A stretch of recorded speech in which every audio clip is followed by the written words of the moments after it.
Chapter 8:23. Elvis carried Gu Mengmeng up unhappily and stared at her hand. Touching others in front of me? Do you think I am dead?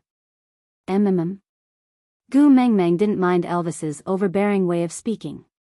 Instead, she enjoyed it. Hubby was mighty and domineering, wasn't he? The little dear's heart was pounding wildly. Smiling sweetly, she tilted her head and looked at Elvis with adoration. Wow, my hubby is so handsome. Elvis couldn't keep his dark expression any longer. He chuckled. I am handsome and you still touch others? Gu Mengmeng blushed. Was she being teased by her hubby in front of her mother-in-law? Sneaking a glance at Natalie, she realized that Natalie was completely dumbfounded. She looked at Elvis and herself as if she had been struck by lightning. There was fear and uneasiness in her eyes, and she looked like she was about to cry. Gu Mengmeng found it very strange. Peter and Natalie seemed to have had a huge fight just now, to the point of almost hitting each other. But Natalie had stubbornly held back her tears. Now, why was she crying? Could it be that seeing Elvis flirting with her reminded her of her dead partner, so her heart ached? But that shouldn't be the case. That gaze was clearly one of fear. What was there to be afraid of? Still looking? Elvis was unhappy that someone had drawn Gu Mengmeng's gaze away from his face. Regardless of gender, it made him furious.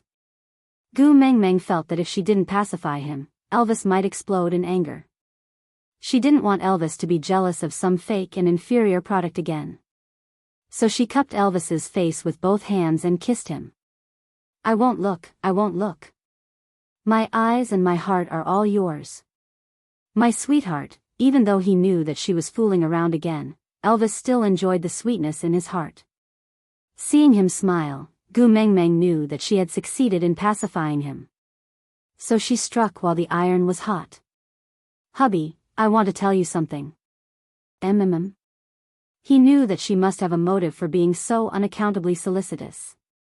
Gu Mengmeng blinked cutely. I saw grapes on the way back. I want to eat grapes. On the way back, he did see wild grapevines on a cliff. There were bunches of grapes hanging on them. They were so purple that they were almost black. They looked delicious. But she didn't bother then. She had wanted to call Leah, Wabi, and Ian to pluck some for them to eat. For now, she would use this reason to distract Elvis. Grapes? She wanted to eat, so she asked her male to find it. It was normal. But he did not say anything when he saw her on the way back, nor when he met Leah at the door. But he just had to say it now. If Elvis could not tell that she was trying to send him away on purpose, then he would be a fool. However, seeing how greedy she was, he couldn't bear to disappoint her. Even though he knew that she had ulterior motives, he still nodded his head and went to the place she had described to find the fruit called grapes that she wanted to eat. After Elvis left, Gu Mengmeng sat beside Natalie. Natalie's emotions calmed down a lot, but she looked at Gu Mengmeng cautiously, as if she was in a dilemma. Finally, she opened her mouth and said, Can you not abandon Elvis? Gu Mengmeng was taken aback. She pointed at herself and asked, Me? Abandon Elvis? Why should I abandon Elvis? Chapter 8:24. Natalie straightened her body and knelt beside Gu Mengmeng. She was hesitant and timid, but she still held on to Gu Mengmeng's little hand shakily. Her fingertips were cold and did not have any flesh at all. There was only a thin layer of skin wrapped around the bones, and it had a weight that could not be ignored. Elvis suffered a lot when he was young and never had a day of relaxation. He had to be cold and flawless, or else he had to die. This established the flaw in his character.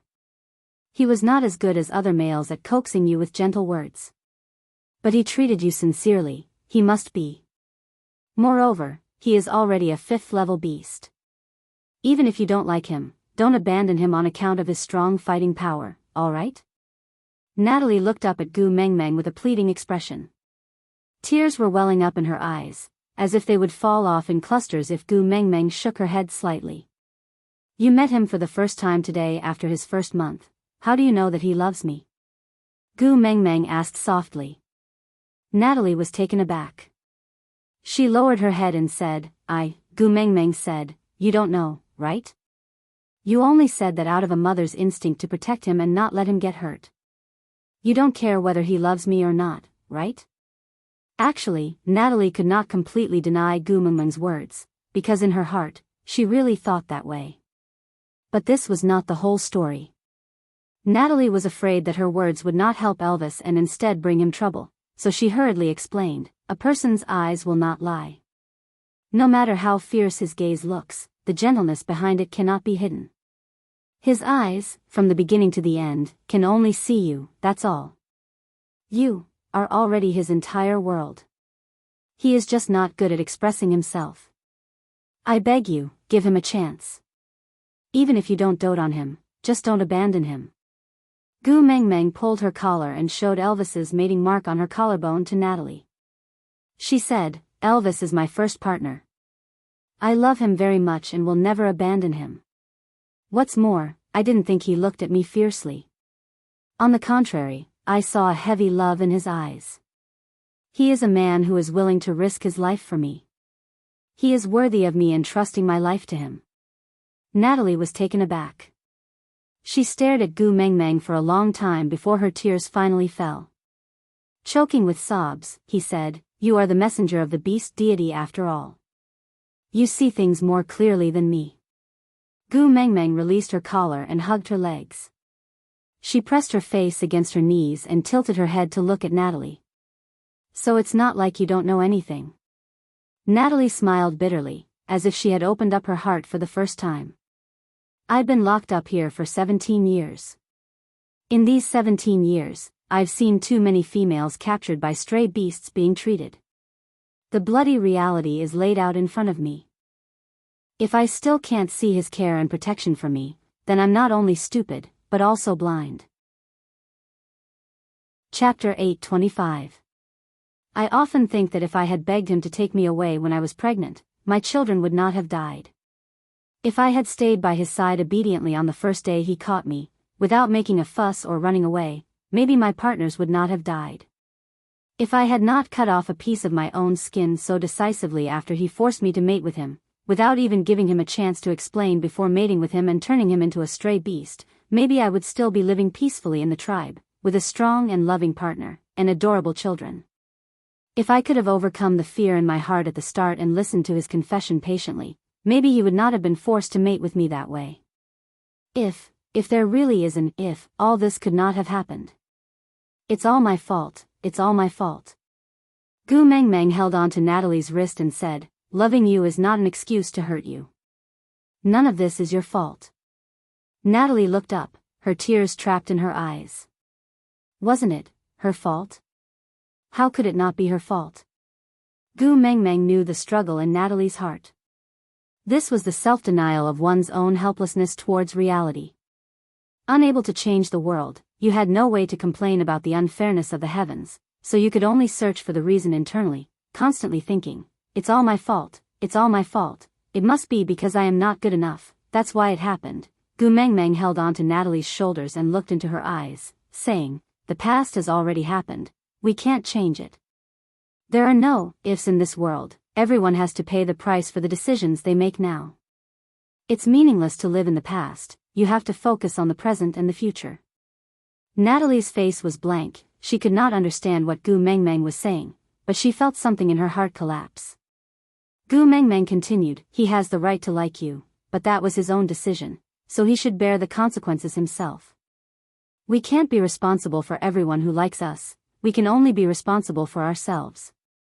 Gu Mengmeng held up Natalie's hand and placed it on her chest, saying, ask your heart, do you like him now?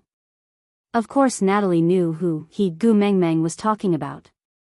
She bit her lower lip and hesitated, but still shook her head. There are so many lives between us, how can we like it? Every day we spend together is just torture to each other. Gu Mengmeng nodded and said, if you don't like him, then this will be easy.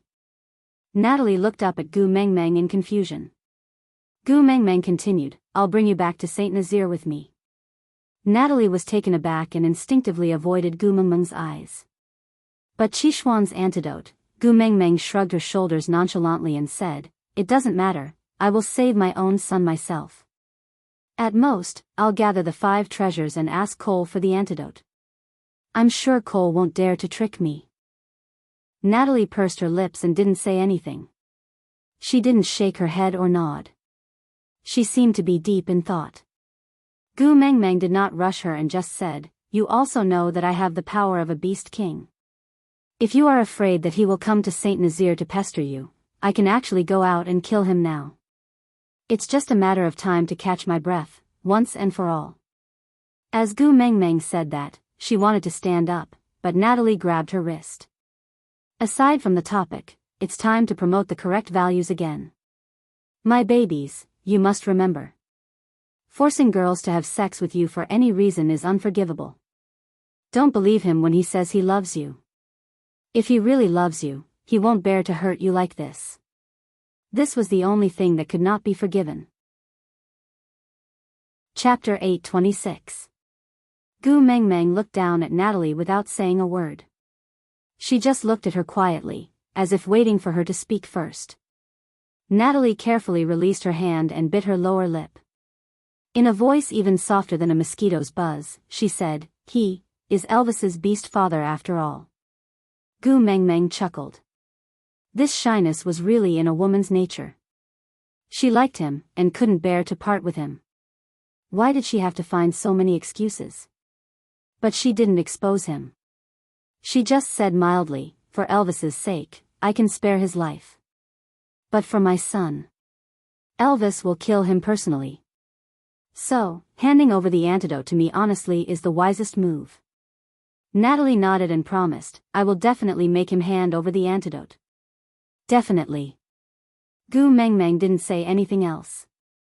She turned and walked out of the cave. After taking 2 steps, she turned back and said, "Hurry up and eat the food. It won't taste good if it gets cold." And Natalie nodded in response. Then, she slowly picked up the bowl. Gu Mengmeng heaved a sigh of relief. She shook her head in exasperation and walked out of the cave. Once out of the cave, she felt that the atmosphere was a little strange.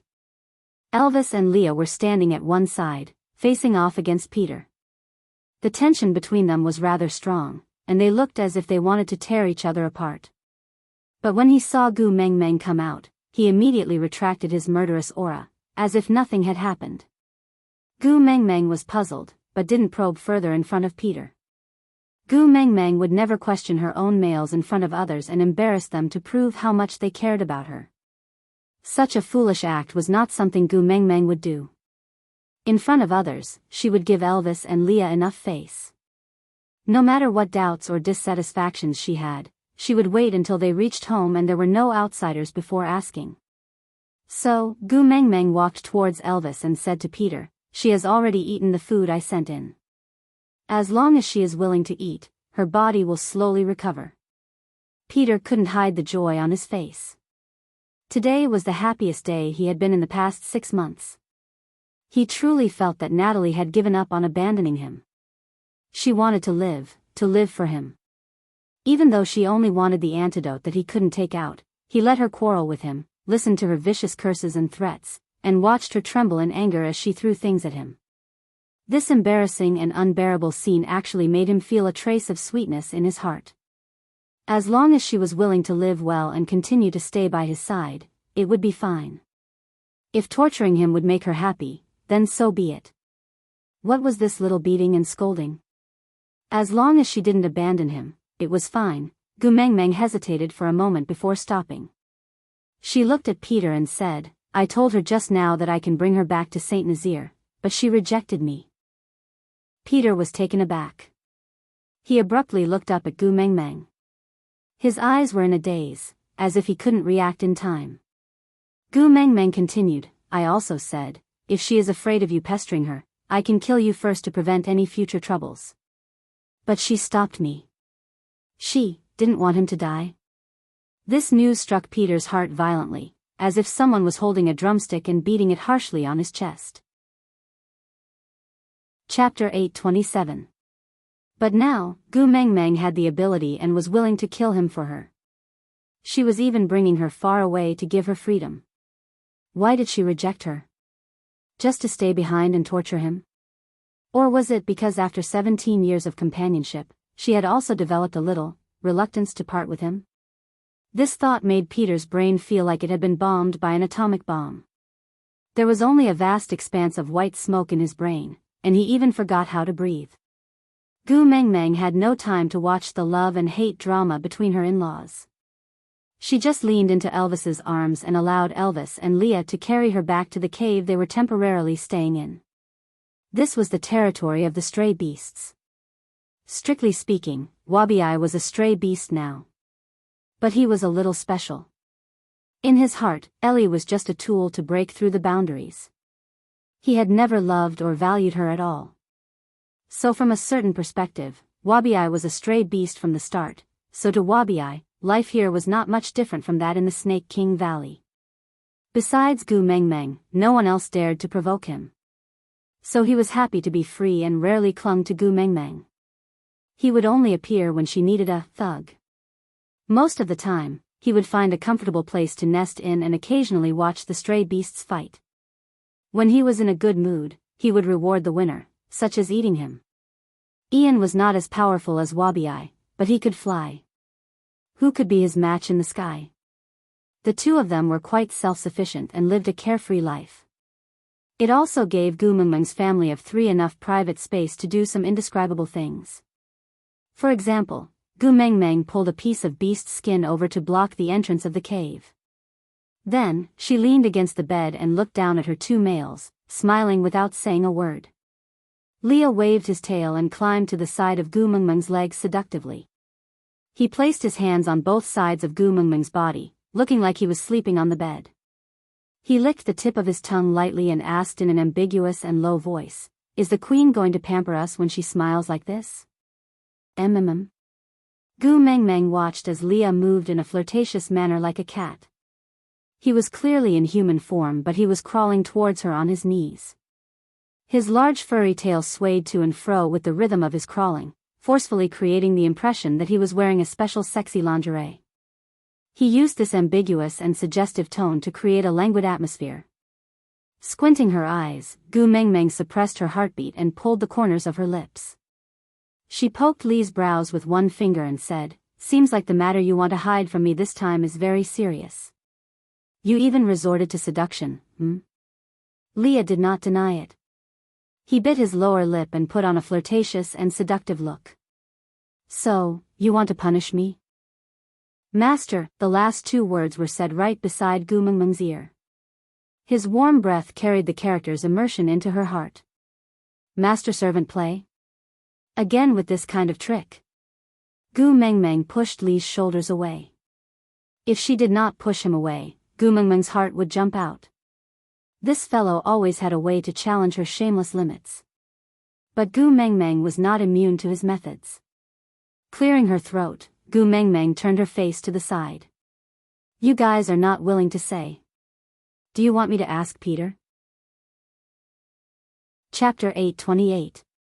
Gu Mengmeng clearly knew that these two fellows were just trying to change the topic, but she still couldn't stop her heart from racing. Even her bones were melted by Elvis's last mmm. Her legs turned to jelly and she melted into Elvis's arms. Biting her lip, Gu Mengmeng said, "Stop fooling around, this is not Saint Nazaire." Elvis bit Gu Mengmeng's neck, his voice filled with a husky charm as he tempted her. "It's all right, with Wabi-Ai guarding the cave entrance, no one will dare to enter." Gu Mengmeng's face was flushed red as she tried hard to maintain her composure. "Wabi-Ai will hear. It's all right, I am deaf." Wabi-Ai's voice drifted lazily through the beast skin. Gu Mengmeng shuddered and instantly hardened her resolve to not let Elvis and Leah have their way. Hardening her heart, she pushed Elvis away. She didn't manage to steady herself, but only staggered a little before she steadied herself with the help of the wall. She reached out a hand to make a stop gesture, then took 2 deep breaths to calm herself down. She tore off the beast skin hanging at the entrance and grinned at Wabi-Ai, saying, "Little shit, thank you. But I want to have a private conversation with my male now, can you step aside for a while?" Wabi-Ai rejected being called little shit from the bottom of his heart. This would definitely hurt the pride and confidence he had held onto for over 800 years, so every time Gu Mengmeng called him that, he would choose to be deaf and pretend he couldn't hear it.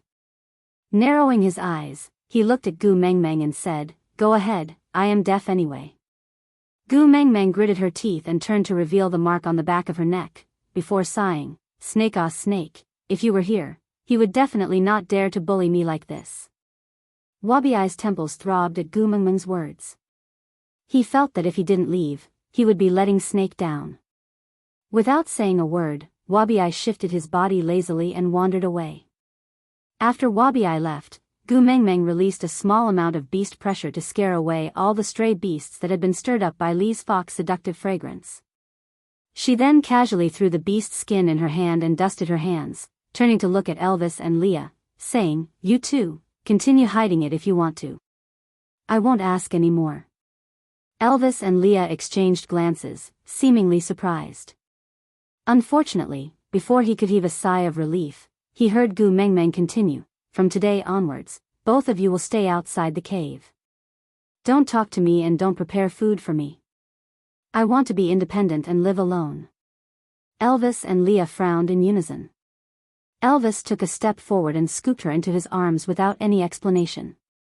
He said angrily, "You promised that no matter what happens, you will never abandon me." Leah also leaned over with an aggrieved expression. His long and narrow eyes were filled with resentment. He did not say a single word, but it was as if he had said 1,000 words. Gu Mengmeng lifted her chin and pushed Elvis. With her current abilities, no one could hold her if she was unwilling. "I didn't abandon you. You're still my partners. It's just that I don't like you anymore." Xiao Meng. Elvis's brows furrowed into a dead knot as he said angrily, "You're not allowed to not love me." Gu Mengmeng shrugged. "I love him, how can I not love him?" Out of topic, yeah, my daughter-in-law is going to throw a tantrum. I'm going to move a stool and some watermelons to watch the show. Does anyone want to join? Chapter 829. But, you guys are getting more and more used to hiding things from me. The previous incident with Cole was decided by the two of you privately, saying that you were afraid that I would spoil the plan due to my impatience. Seeing that it was your first offense, I didn't hold it against you.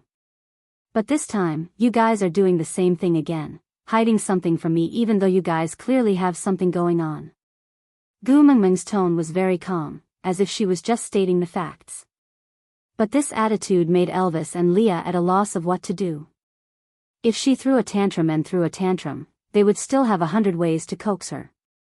What they were most afraid of was her not throwing a tantrum. In a relationship, lying is the beginning of a breakdown.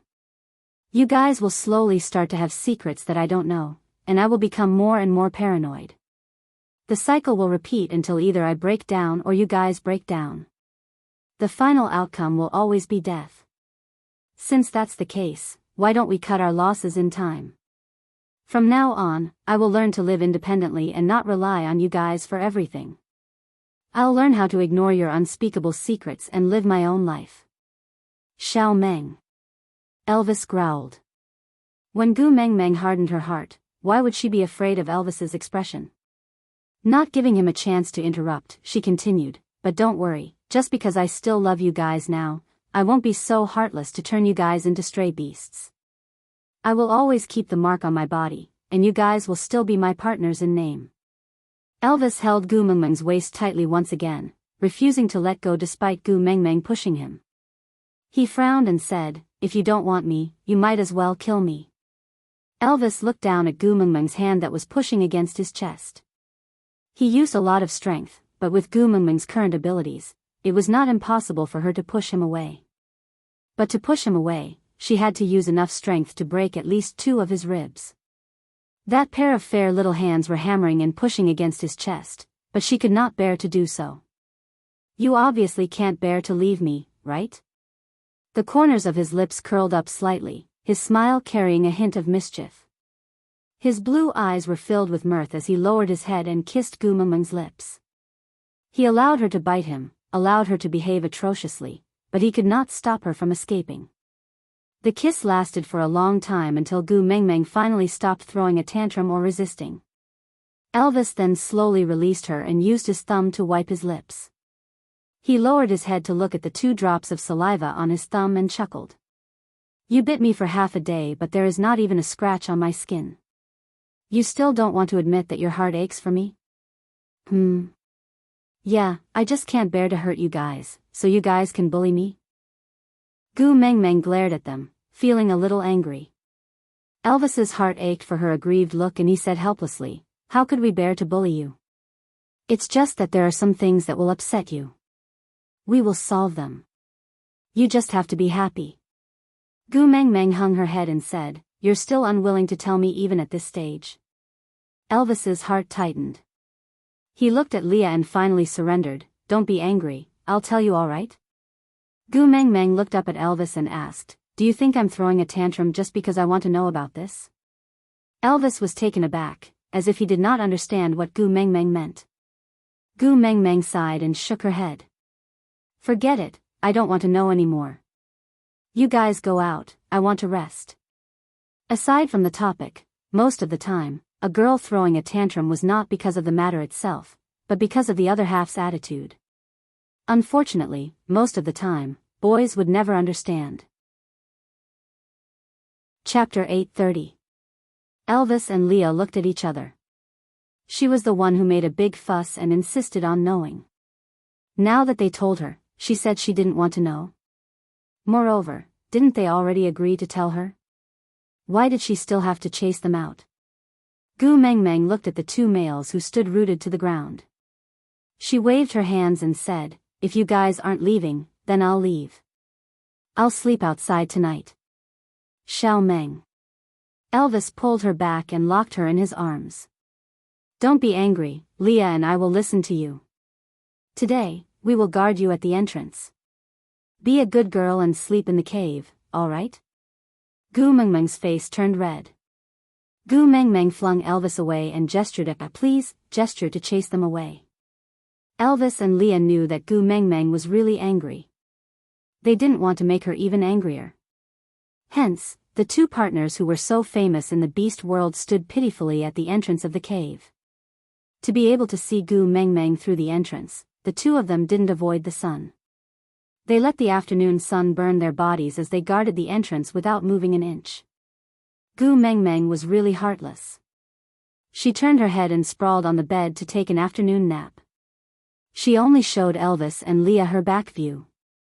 She didn't even turn her body. After a long while, the 2 of them who were listening carefully at the entrance knew that Gu Mengmeng had fallen asleep. They then sighed in disappointment and their shoulders slumped down unknowingly.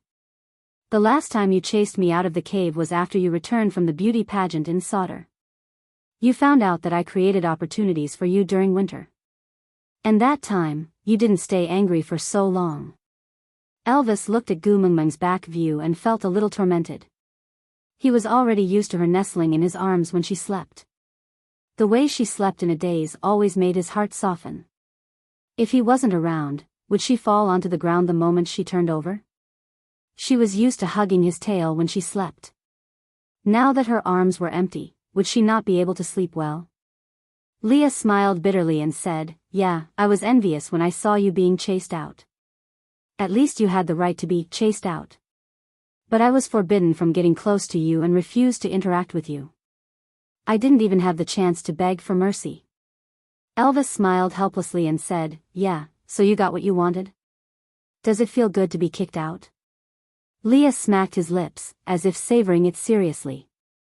Then, he chuckled and said, in the past, we didn't seem to care much about where we slept. Why are we so obsessed with the cave now? Not being able to enter makes my heart feel empty. Elvis's gaze was deep as he stared at the little person on the bed. What we are fixated on is not the cave, but the little person throwing a tantrum in the cave. Leah nodded in agreement. That's right. Once she gets angry, there's nothing we can do. Elvis's gaze contained a gentleness that even he himself could not detect. When his gaze lingered on Gu Mengmeng, it was filled with happiness. Being kicked out of the house by her was also a kind of happiness. After all, he didn't even have the chance to be expelled in the past. So, do you really intend to tell her about this? Lee's brows were still furrowed. That matter, he did not want Meng Meng to know. Elvis glanced sideways at Leah. Do you have a better idea? Chapter 8:31. Elvis nodded. I can choose not to say, but I cannot lie. I promised her that I would not lie to her. Leah nodded and did not say anything else.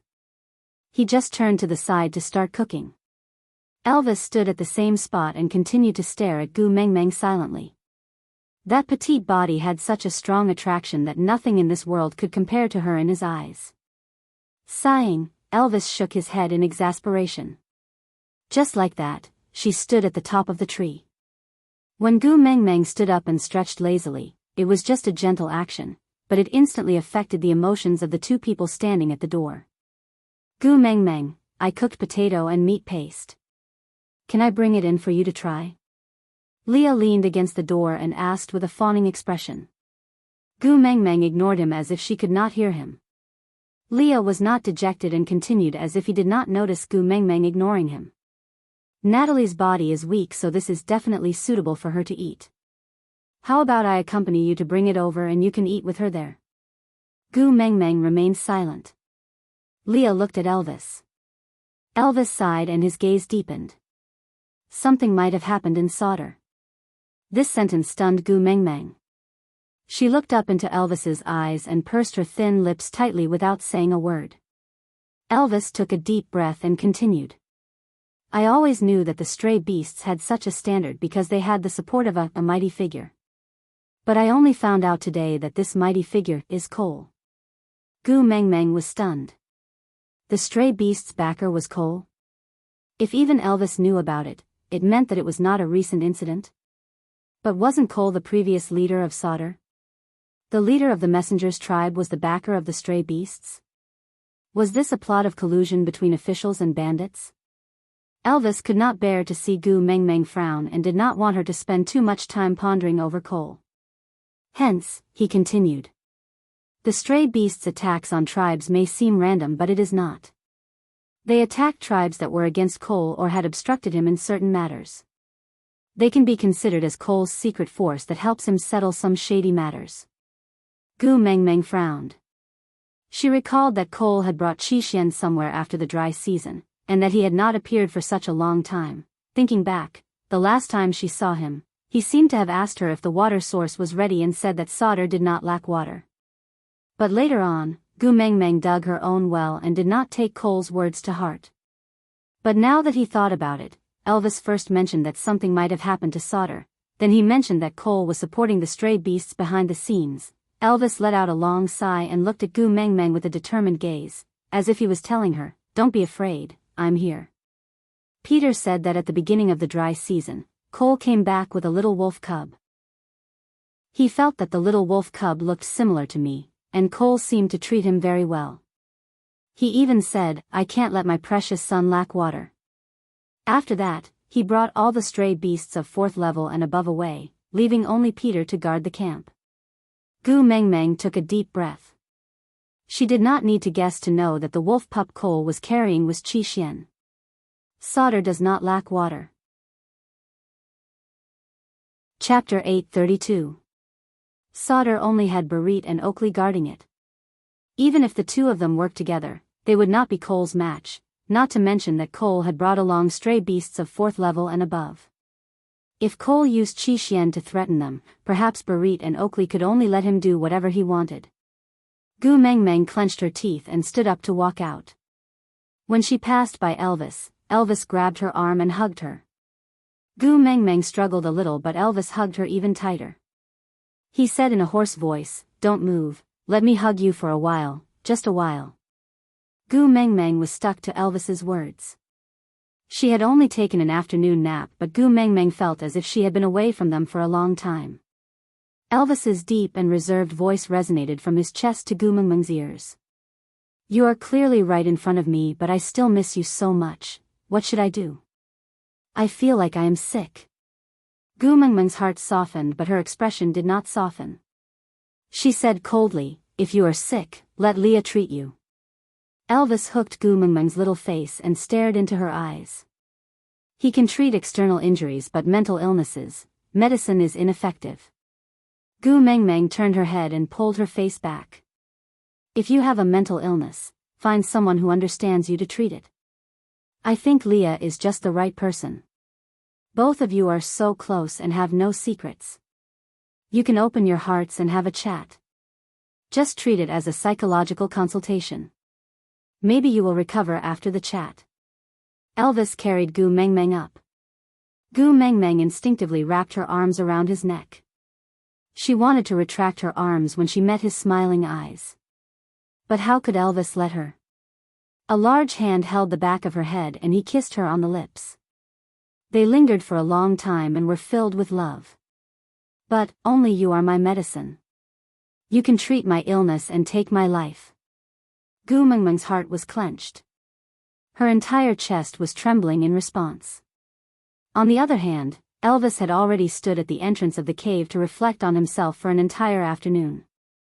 After hearing Gu Mengmeng's jealous words, if he still did not know why Gu Mengmeng was so angry that she chased them out, he could not continue being her first partner. Wiping Gu Mengmeng's lips that were stung by his kiss, Elvis said dotingly and indulgently, "You are angry that I always hide things from you. I won't hide it from you in the future. Don't be angry, okay?" Gu Mengmeng pursed her lips and her expression softened a little. But she still pretended to be confused and asked, "Really? Or are you just trying to coax me? Everything I say to you is a promise, and I won't lie to you." Elvis kissed Gu Mengmeng's little face which had turned into a steamed bun from anger. Having just woken up, her skin was tender and soft and the texture was extremely good. Moreover, I hid these things from you because I was afraid it would affect your mood. If you feel worse because you don't know, isn't that putting the cart before the horse? I won't do it again. Gu Mengmeng then nodded her head in satisfaction. Then, she glanced at Leah coldly at the side. Leah swayed his tail and walked to Gu Mengmeng's side like a little wife. He placed his arm on Elvis's shoulder and used his long and narrow eyes to act out an affectionate apology. Chapter 833. Gu Mengmeng also knew that she had made a huge fuss today. In fact, she could have used gentler methods and words to tell them what she thought, but she just couldn't control her temper at the moment. Perhaps it was because of the bloody tragedy that Natalie and Peter had kept from each other. She felt really uneasy, terrified and at a loss as to what to do. If Elvis and Leah were to keep things from her, would there come a day when these minor details would pile up into a colossal figure that would crush all the trust between them? You wouldn't understand if I didn't say it. This was the initial state of estrangement in a relationship. But now that Elvis and Leah had promised not to keep things from her again, she naturally wouldn't continue to pester them endlessly. After all, her mental age was already over 1,000 years old. There was a limit to how willful she could be. Lowering her head, Gu Mengmeng twisted her fingers. My tone wasn't good today. I said many harsh words. I'm sorry. Elvis and Leah each stood on one side and kissed Gu Mengmeng's face at the same time. The two perfectly handsome faces with completely different styles had the same doting expression on them. Elvis did not say a word while Leah held Gu Mengmeng's little hand and kissed it. You know very well that compared to an apology, we prefer to hear your confession. Gu Mengmeng's face was blushing, looking even more hazy and gentle under the moonlight. She said in a soft tone, I will never say that I want to leave again. You guys are the most important people to me. I only took an afternoon nap and I already feel so lonely. If you guys really leave, I don't even know who I can cry to. Silly girl. Elvis tightened his grip on her waist. Looking into her apologetic eyes, he smiled. Unless I die, I will never leave you. Gu Mengmeng pressed her forehead against Elvis's. You won't leave even if I chase you away? Elvis kissed her on the lips. Then, he replied in a low voice, You are my entire world. Where else can I go? Gu Mengmeng didn't say anything else. She just smiled sweetly. Leah brought over a large bowl of potato and meat paste. Can we eat now? Do you want it here or take it to Natalie's and have it with her? Gu Mengmeng thought for a while and said, Let's go eat with Natalie. I will bid farewell to her on the way. You want to go to Sauter? Elvis asked as he carried Gu Mengmeng towards Natalie's cave. Gu Mengmeng nodded and said, I'm worried about Barit and Oakley, and Qi Xian is also here. Elvis stopped in his tracks and looked at her quietly. Gu Mengmeng tilted her head and asked, What's wrong? Elvis took a deep breath and wanted to suppress the discomfort in his heart, but when he thought about how he promised not to hide anything from her, he swallowed back the words I'm fine and ground it into a sentence in his throat. Barit is your pursuer. He even confessed to you earlier than Leah. You're so worried about him. Are you thinking of taking him in as our third child? Gu Mengmeng was taken aback for a moment before smiling.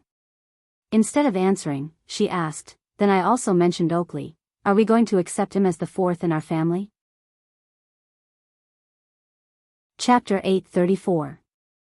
Gu Mengmeng was dumbfounded by Elvis's words. Why? Elvis stared at Gu Mengmeng quietly for a long time before asking, You like Oakley? Gu Mengmeng shook her head without thinking, I don't, but I don't like Barit either. Then why does Barit have the right to challenge me?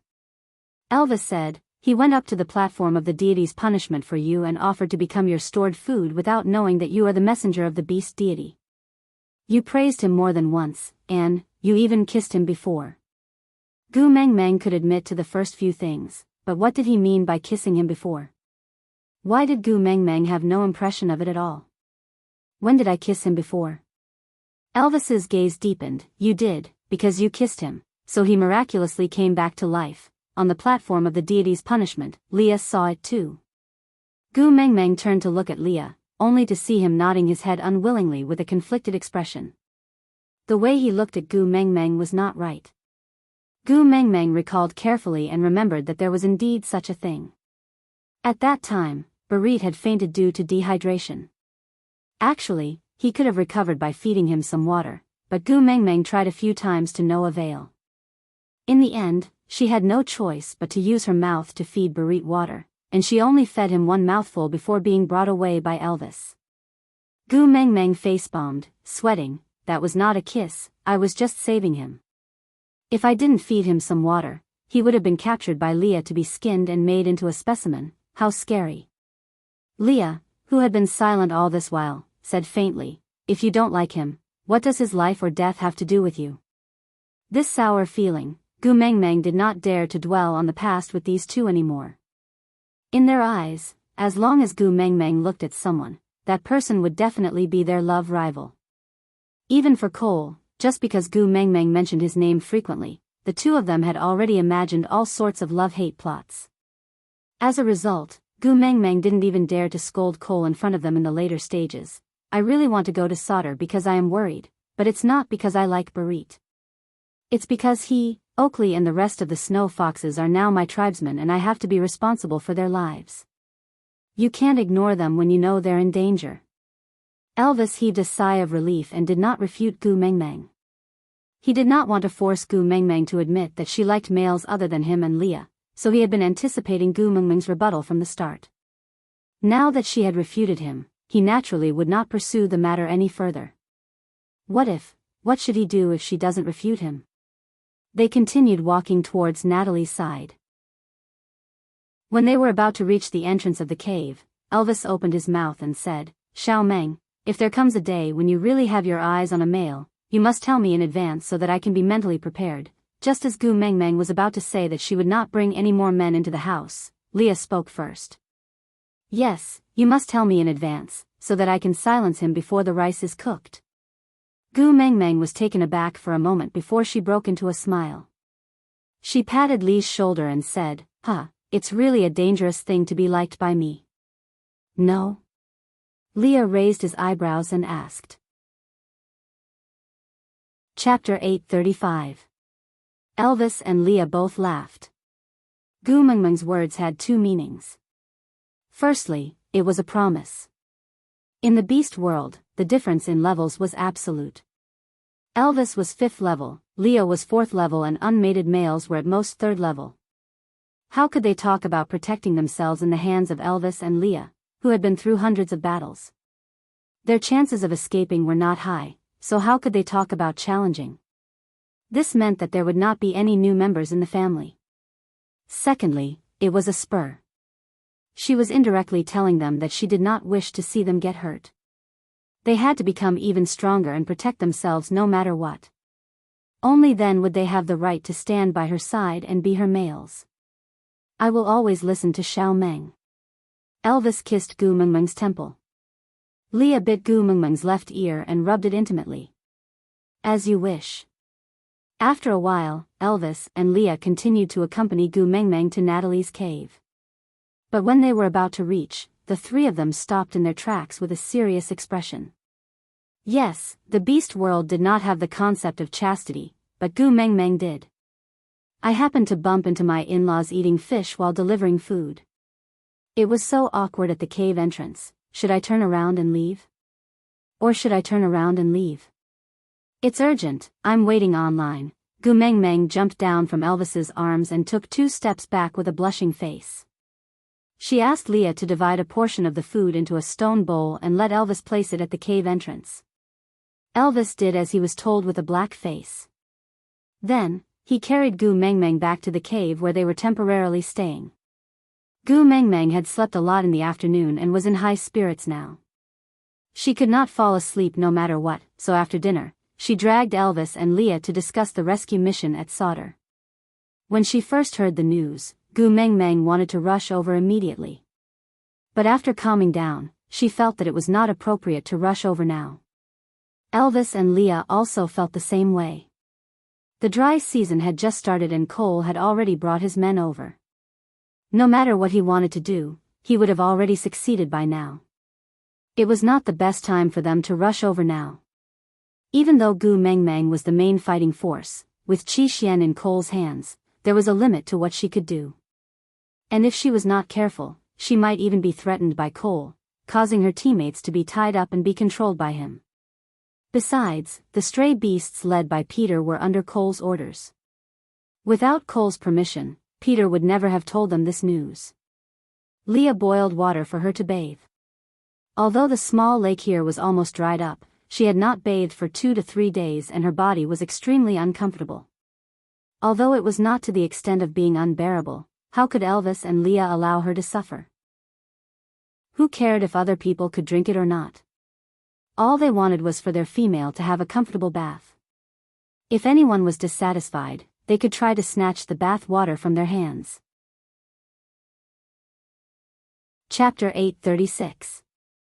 I had been very careful along the way and didn't realize that anyone was following me. Carter and Melinda were in the ocean and couldn't have passed this news to Peter. Fei Rui had taken the water route back to Saint Nazaire and had neither the time nor the motive to leak the news. But Peter knew that I had obtained the kiss of the ocean and knew that I would take this route back to Saint Nazaire. He came at the right time, and, even though he knew that he couldn't snatch anything from me with his abilities, he still came. Leah gently stirred up the hot water and the beast's skin slid across Gu Mengmeng's smooth shoulders. Crystal clear water droplets flowed down Gu Mengmeng's shoulder blades, creating a suggestive sound. Lee's gaze was focused as if he was admiring a work of art.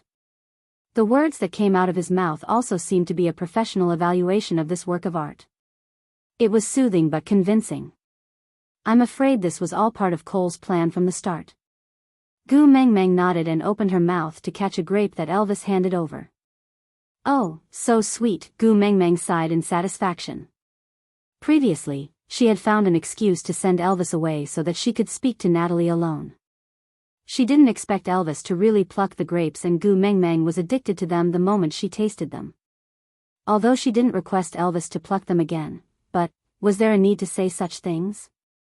Elvis had such a strong desire for any joyful expression on Gu Mengmeng's face. He would spare no effort to do anything that could make her happy. Not to mention a few bunches of grapes, even if Gu Mengmeng wanted the stars in the sky, Elvis would jump on the spot and pluck them for her without a second word. Gu Mengmeng licked her lips and continued. I think so too. He seems to be purposely luring me back to Sauter. What do you mean?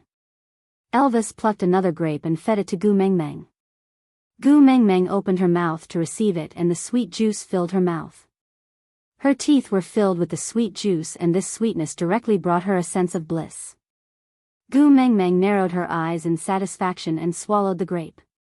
When the dry season started, he told me that Sauter had a well and there was no shortage of water. He asked me if I wanted to go to Sauter to spend the dry season there. Was this considered a bribe? I ignored him then and didn't take it to heart. Wasn't it just a well? We can just dig one ourselves. Elvis nodded with a chuckle, but did not mention that she was the only one in the entire beast world who could make digging a well sound so easy. He did not know what the well meant to the beast world. There were only 2 wells in the entire beast world, one in Sauter and the other in Saint Nazaire. It was the fountain of life that the messenger of the beast deity had bestowed upon the messenger's tribe. This was also one of the reasons why every tribe wanted to take possession of the messenger of the beast deity. Food in winter and water source in dry season were enough to make every tribe in the entire beast world go crazy. The item that Gu Mengmeng shared so easily was the treasure that the previous messenger of the beast deity used to control the beast world. Chapter 837. Is this considered coercion? Gu Mengmeng chuckled. Should I do as he wishes? What is his motive for making me go to Sauter? Elvis placed the last grape into Gu Mengmeng's mouth. It should not be coercion, but a provocation. Gu Mengmeng raised her brows and looked at Elvis. Elvis chuckled. Do you still want to eat? Should I help you pluck more? Gu Mengmeng shook her head. Elvis rubbed Gu Mengmeng's little head. Seeing her eating contentedly made him feel better. But at the mention of coal, a cold glint flashed across Elvis's eyes. It was fleeting and not obvious. Sauter is now a division of Saint Nazaire. Coal brought stray beasts to invade. This is a territorial dispute and there is no room for compromise. So it is not a threat and I will not allow you to be forced. Gu Mengmeng nodded.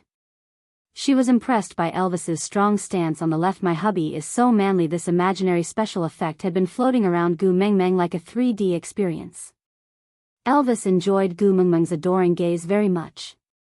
The water temperature was no longer high enough. Elvis scooped Gu Mengmeng out of the stone basin and wrapped her up in a warmed beast skin. Leah moved the bathtub out to deal with it. Then, he started a fire in the cave to evaporate all the water from Gu Mengmeng's bath. This was to prevent her from sleeping uncomfortably at night. Elvis placed Gu Mengmeng on the bed and rested her head on his thighs. He used a clean beast skin to gently dry her hair. His heart softened at the sight of her flushed face from bathing. Let Leah and I handle the territorial dispute, all right? Gu Mengmeng nodded. Yeah, I am happy to be free. Actually, when Peter told them this piece of news, Leah immediately realized that this was Cole's entire plan. After all, Leah was all too familiar with Cole's methods. Even if he could not immediately piece together the whole picture, he still had a sharp intuition. And Elvis naturally trusted Leah. That was why the two of them were so obviously hostile towards Peter. There was no other reason. Anyone who helped Cole set up a trap for Gu Mengmeng was naturally an enemy. It was the same for his biological father. He did not tell Gu Mengmeng because he did not want her to worry. After all, during this period of time, there seemed to be nothing that could make her happy. They had clearly promised to make her happy, but why was it that after mating with them, Gu Mengmeng's life was filled with trouble? Elvis and Leah frowned slightly. They even suspected if it was because of their unbearable selves that they had tainted Gu Mengmeng's originally brilliant life. But even so, they still held on to her hand greedily, not wanting to be abandoned by her. That was why they wanted to solve these troubles in a place where she couldn't see them. But their Mengmeng didn't like it when they hid things from her. From now on, I won't hide anything from you. Elvis was still drying Gu Mengmeng's hair gently and seriously. He once again promised what he had promised in the afternoon. I'll tell you about the matter and you'll let me handle it. It feels good to be trusted. Xiao Meng, thank you. Gu Mengmeng chuckled and turned around to look at Elvis. Silly hubby, you are my man. If I don't trust you, who else can I trust? Digression, babies, today's update has ended. Chapter 838. The next morning, Natalie appeared before Gu Mengmeng. Gu Mengmeng was momentarily taken aback, but it didn't last long. Natalie's complexion was already much rosier. She must have eaten regularly these few days, in addition to Peter's meticulous care. Her complexion looked much better than before. Although she was still weak, at least she didn't give off the feeling that she was about to die the next second. Natalie kept sneaking glances at Elvis from the corner of her eye, as if she wanted to speak to him. But Elvis's stay away expression was too cold. Natalie mustered up her courage several times, but ultimately didn't dare to approach Elvis. Sighing, Natalie shifted her gaze back to Gu Mengmeng. Peter promised to bring me to find the antidote for Qixuan. Although it will not be easy, I will definitely supervise him in concocting the antidote. Gu Mengmeng nodded. Gu Mengmeng tilted her head to look at Peter. An unnatural expression flashed across his face. Clearly, finding the antidote was all nonsense. He was just creating an opportunity to bring Natalie far away from this place and start anew. A world where there would be no misunderstandings or conflicts between the two of them. He just wanted to find a way to stay by Natalie's side, right? But, winter is coming after the rainy season. Won't it be too dangerous for you to go out to find the antidote now? Gu Mengmeng was a little worried. Although Peter was a 5th-level beast and had rich battle experience, even the strongest beast was as insignificant as a grain of sand in the face of nature. How could he overcome the cold winter and the lack of food alone? It really wasn't a wise decision to go out at this time. Natalie's eyes flickered with bitterness as she said, "I know. It'll definitely be tough. But I want to quickly concoct the antidote. Only by saving Qixuan can I have the right to say sorry." Natalie's gaze landed on Elvis again. Seeing that he didn't even frown, completely ignoring her and Peter, she would be lying if she said she wasn't disappointed. But after what Elvis had gone through, it was understandable that he wouldn't forgive her. She needed a chance to make up for it. She had to do something for Elvis, so that she wouldn't be tormented by the guilt in her heart. Peter was also aware of this, that was why he allowed her to do such ridiculous things. However, even though he was by her side, and the so-called antidote was completely up to him, he naturally had a way to make her obediently follow his rhythm and satisfy her desire to make up for it within a safe and controllable range. Gu Mengmeng did not say anything else. After all, it was someone else's life and they had the right to decide how they wanted to live it. What she could do was to stop when it was appropriate. Otherwise, going too far would be as bad as falling short. That afternoon, Gu Mengmeng's group and Natalie left the stray beast camp together. They headed towards the place where Peter had rushed out to snatch the kiss of the ocean. Before they parted, Gu Mengmeng suddenly placed her hand on Elvis's shoulder. She frowned and turned to look at Peter. "You were the one who bit Elvis's shoulder so deeply that his bones could be seen, right?"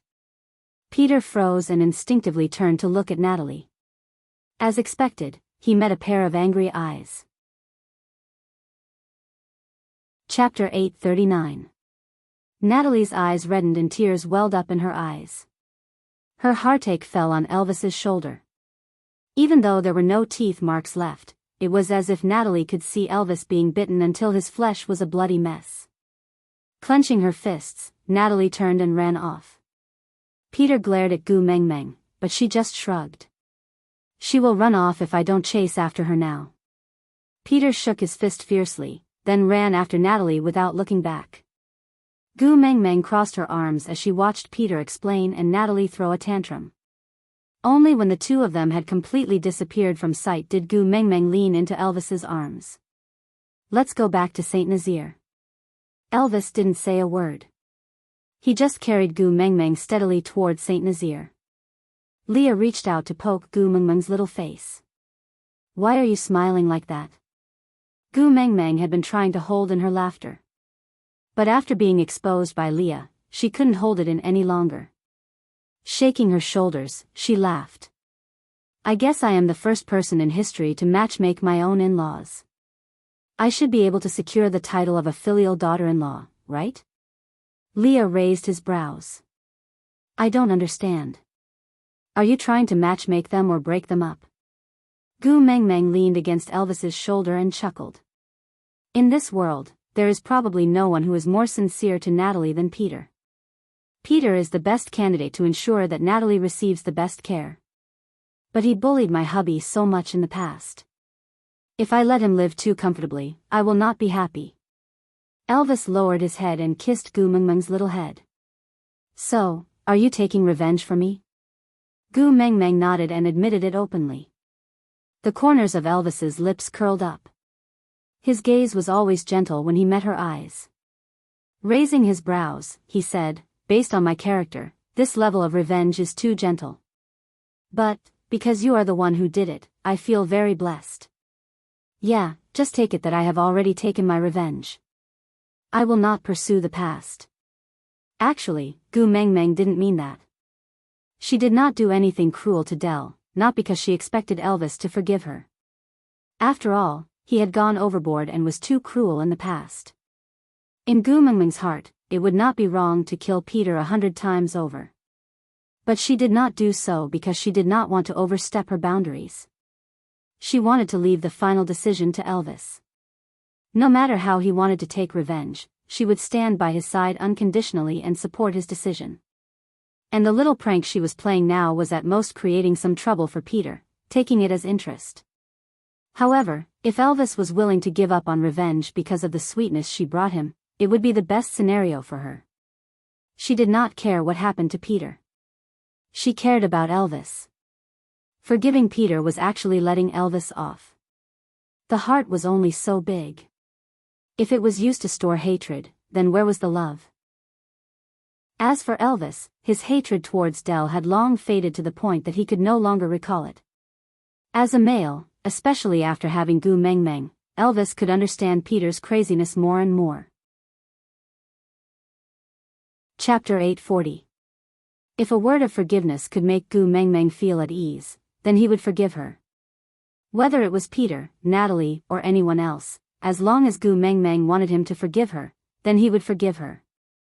Although he no longer cared about motherly love, if Gu Mengmeng felt that he would be happier with Natalie alive, then he would show her happiness. Anyway, he was willing to do anything that could make her happy. Moreover, how could he not be happy when he saw how concerned she was for him?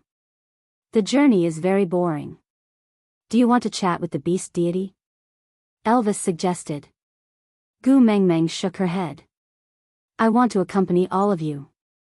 How could Elvis not want Gu Mengmeng to accompany him? It was just that Gu Mengmeng was always in a good mood when she returned from the beast deity's place. So although he would feel very lonely when she fell asleep, he still hoped that she could be happier. Wabi-I looked at Gu Mengmeng with hidden bitterness. Why don't you go visit him? If you fall asleep, we will be able to travel much faster. Otherwise, if we continue like this, I will become a dried snake when we reach Saint Nazaire. Gu Mengmeng knew that Wabi-I was speaking the truth. But she also knew that he was just worried that Snake would be too lonely and wanted her to accompany him. But Wabi-I clearly didn't know that she could not communicate with Snake even if she went to the messenger of the beast deity's place. She could only look at him and her other self in the parallel universe. Looking at Wabi-I's increasingly dry skin and listless expression, Gu Mengmeng felt apologetic. In order to obtain the kiss of the ocean, she had dragged him along even though it was clearly not the right season. If watching a television series at the beast deity's place could make Wabi-I feel better, then so be it. Gu Mengmeng took a deep breath. Alright, in order not to be a burden to everyone, I will go accompany my father after lunch. With that, Wabi-I seemed to have been possessed by Oriton and became extremely stubborn about having lunch. Under Wabi-I's various threats and promises, Gu Mengmeng and the rest's lunch was brought forward by at least 2 hours. When Gu Mengmeng finally finished her meal and was prepared to sleep in Elvis's arms, Wabi-I coughed shyly beside her ear and said, Also ask the mighty beast deity if he can send me over too. This was the second time Wabi-I had mentioned this to Gu Mengmeng. It seemed like he was not being impulsive, but was really considering it. Gu Mengmeng didn't want to disappoint Wabi-I after giving him hope. Hence, she did not reply. She patted him on the shoulder without a word. Then, she closed her eyes in Elvis's arms. The white fog gradually gathered with the drowsiness. This feeling was very strange. She did not know how the beast deity sensed that she wanted to see him. Usually, it would not be like this when she was sleeping. But if she went to sleep with the mentality of wanting to see the beast deity, she could see him every time. To say it was a coincidence was too much of a coincidence. The message that Wang Xiaoxin left behind clearly said that the beast deity would only guide them in the dream if there was a major deviation in their course of action. Chapter 841. Gu Mengmeng smiled sweetly. Father, I am here to ask you something on behalf of my friend. The beast deity didn't answer Gu Mengmeng's question. He just pulled her wrist and walked deeper into the white fog. Let me show you something first. Gu Mengmeng understood that the beast deity clearly didn't want to answer Wabiai's question. Otherwise, he wouldn't have interrupted her so obviously. So Gu Mengmeng didn't continue asking and just let the beast deity change the topic. Look, the beast deity was like a child presenting a treasure. He gently parted the white fog to reveal a patch of grass about 2 square meters.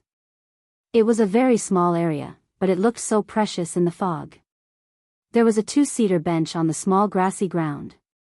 It was made of wood and looked like the kind of bench used in parks for people to rest on. However, it looked like it was made of exquisite materials and had a strong natural scent. There were 2 cushions made of vines on the back of the bench.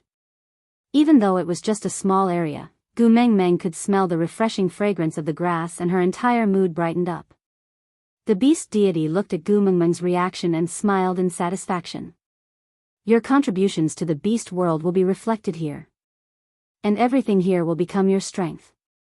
Gu Mengmeng looked at the beast deity as if he was an idiot. She had no idea what he was talking about. The beast deity cleared his throat. I told you before. Every messenger of the beast deity transmigrated to the beast world with a specific mission. Wang Xiaoxin's mission is faith, while yours is hope. At first, I thought that the manifestation of hope would be a seed that would slowly grow into a towering tree with the accumulation of energy, but I didn't expect that it would be like this. Huh, my good daughter, you really surprised me.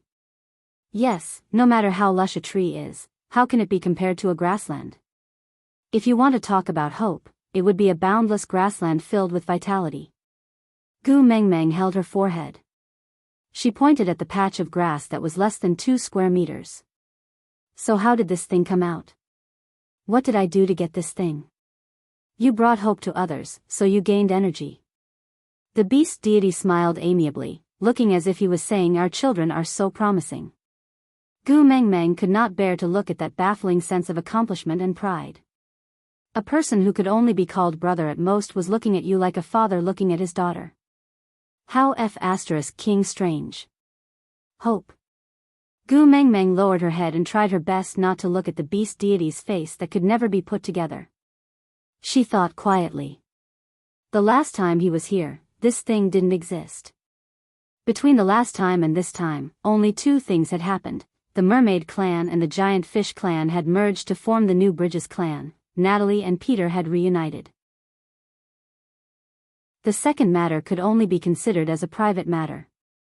Gu Mengmeng had done countless of such private matters, including Sandy, Colin, Carter and Melinda. If matchmaking others could be considered as bringing hope and accumulating strength, then why would she still be the messenger of the beast deity? She could just be a matchmaker and open a marriage agency. So, the so-called hope was referring to the merger of the 2 tribes in the sea? Chapter 842. The beast deity was the first to sit on the long bench. He placed his elbow on the armrest and supported his chin with his palm. He tilted his head and asked, Daughter, do you want to return to your original world? Gu Mengmeng's expression froze for a moment before relaxing again. What's so important about wanting to? I'm not crazy enough to use my own child to open the doors of time and space. The beast deity smiled thoughtfully. If I tell you that the doors of time and space will appear when the white fog disperses and your grassland of hope is filled with hope, what will you do? Gu Mengmeng frowned. Her heart tightened and she pressed her thin lips into a straight line.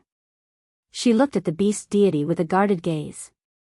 The beast deity already knew the answer from Gu Mengmeng's expression. He did not say anything and just patted the seat beside him. Come, sit down and watch the television. Gu Mengmeng sat docilely beside the beast deity. Just as he raised his hand to push the white fog away, she grabbed his wrist. If the doors of time and space open, can I choose not to enter? The beast deity smiled warmly and benevolently, just like the warm and gentle sunlight at dawn. He placed his large hand lightly on Gu Mengmeng's little head and said with a fatherly love, "You are the daughter of the beast deity, no one can force you to do what you don't want to do. Even me, is the same. After all, there has never been a parent who could win against their own children." Gu Mengmeng knew that the beast deity would not lie. So if he said so, it must be so. With her heart at ease, Gu Mengmeng smiled. "If you dare to lie to me, no one will come back to watch teen idol dramas with you in the future." "Yeah." The beast deity responded softly. Then, he retracted his hand and pushed the fog away. The surroundings fell into a state of silence. Only the screen-like gap in front of them was like a pair of eyes peeking into another world. It displayed scenes that were both familiar and foreign to Gu Mengmeng. Snake leaned against the side of the office table. His long legs were casually extended and stepped on the ground. He crossed his arms in front of his chest and glanced at the crystal name tag on the office table, CEO Snake. Gu Mengmeng's eyes widened as she followed Snake's gaze to the crystal nameplate, then looked at Snake, who seemed to be smiling yet not. She was stunned for a moment before giving Snake a 90-degree bow. "CEO." Pfft. Snake could not help but burst out laughing. This little guy could always surprise him. Whether it was over there or here, she always surprised him. He never seemed to be able to guess what kind of reaction she would give, and he always liked her more than he imagined. "That's it?" Snakel reached out his finger and knocked on Gu Mengmeng's work pass, saying, "In your eyes, am I such a perfunctory boss?" No, no. Gu Mengmeng shook her head in denial. Snake raised his brows and said, "So you find me difficult to get along with?" Gu Mengmeng shook her head even harder. "No, no." Snake pinched Gu Mengmeng's chin lightly and said, "Stop shaking, it's making me dizzy." Gu Mengmeng was pinched till she could not move and could only reply, "Don't sway, don't sway." Chapter 843. Snake especially enjoyed it, teasing her and watching her flustered and helpless look. The delicate sensation from his fingertips seemed to carry a slight electric current that spread from his fingertips to his entire body. The slight numbness made him feel comfortable all over. "So, what kind of person am I in your eyes?" Gu Mengmeng stared blankly at Snake, thinking to herself, "If I scold my boss as a pervert on my first day of work, would I be fired?" Snake narrowed his eyes, as if he had seen through Gu Mengmeng's inner thoughts. He added, "If I am not happy, you will be fired on the grounds of not up to the task, and you will have to pay a compensation of 100 times your salary." Gu Mengmeng's eyes narrowed. "Huh?" Gu Mengmeng was shocked. Snake smiled evilly and happily. "There are 2 copies of the employment contract. You should have one in your bag, right? Open page 7, paragraph 9, line 4. Take a look." Gu Mengmeng immediately took off her bag and flipped out the employment contract she had just signed. Following Snake's words, there was indeed such a clause. If you are not up to the task during the contract period, you will have to pay compensation of 100 times your salary for breaching the contract. A monthly salary of 4,500, 100 would be 450,000. Pleasing your boss is your most important task as a personal assistant.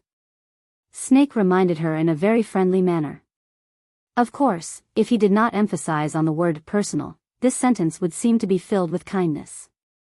"So, now look at the employment contract in your hands. Reorganize your words and answer me, what kind of person am I in your eyes?" Gu Mengmeng shifted her gaze away from the contract with much difficulty and landed it on Snake's face. Her smile was uglier than crying. In her eyes, Snake was just an IOU with a sum of $450,000. It was a sum that she could not afford to offend. For the sake of work, conscience, and whatnot, she could not care less. Boss is the most sacred and inviolable existence in this world. You make me respect you from the bottom of my heart. My respect for you is like a never-ending river, and like the overflowing yellow river that cannot be stopped. Snake poked Gu Mengmeng's brows, interrupting her exaggerated praise that she learned from television dramas. Ah, Ku, senior, darling. Choose one. Gu Mengmeng tilted her head in a clueless manner. I do not wish for my identity to be exposed in school and attract unnecessary trouble. So you can't call me boss. Snake had a good reason, but actually, he just didn't like it when she addressed him like everyone else. Ah, Kel, was too intimate. Gu Mengmeng knew that she and Snake were not that close. She wasn't Taba's customer service, so she had to call everyone dear. Then, senior. Gu Mengmeng smiled as she completed the first mission of this strange job. Snake did not seem too satisfied. He raised his eyebrows and asked, why not Aku or my dear? Gu Mengmeng smiled awkwardly and said, don't we still have to interact in school? It's more natural to call him senior. Snake reluctantly accepted Gu Mengmeng's explanation and nodded. He then pulled Gu Mengmeng's wrist and walked out. Where are we going? Gu Mengmeng asked as she jogged behind Snake.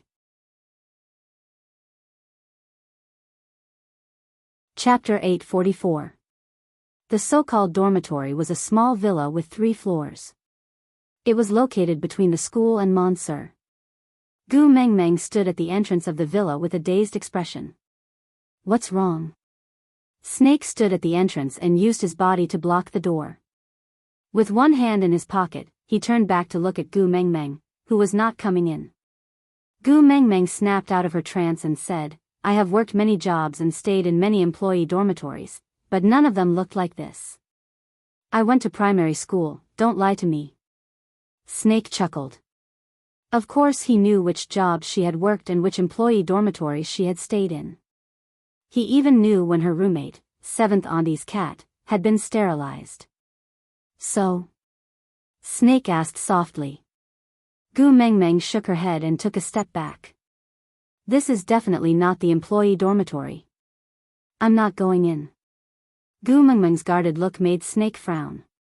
He did not like her distant look. His Tumeng was most suited for a heartless smile. This is your dormitory. You can only stay here. Snake's voice was slightly cold. Gu Mengmeng asked, there are other employees staying here? Snake took a deep breath and nodded. Gu Mengmeng was skeptical. She knew that Monsieur was a multinational company and had always treated its employees well. But it should not be so good to the extent that it used a villa as a dormitory for its employees, right? Snake clenched his teeth.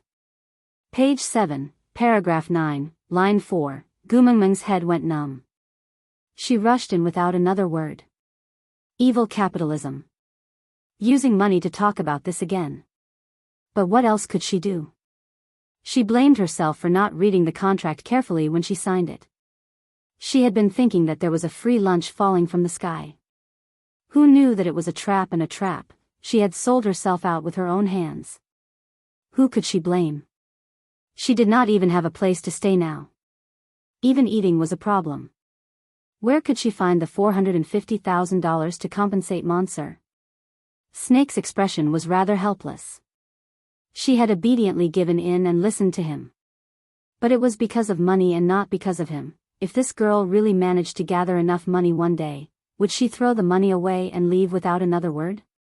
Wasn't 100 times too little? It should have been 10,000 times, no, it should have been 1,000,000,000 times. However, when he thought about how she stayed by his side because she couldn't pay the penalty fee, why did he feel so awkward? Gu Mengmeng surveyed the interior design of the villa. This was definitely not a decoration that a dormitory should have. Every detail reeked of extravagance. Gu Mengmeng even felt that she might not be able to afford the footpad at the entrance with a month's salary. Didn't you say that there are other employees living here? Where? Gu Mengmeng turned to ask Snake. Snake placed his hand on Gu Mengmeng's shoulder casually and naturally. He said nonchalantly, I am the CEO of Monsieur.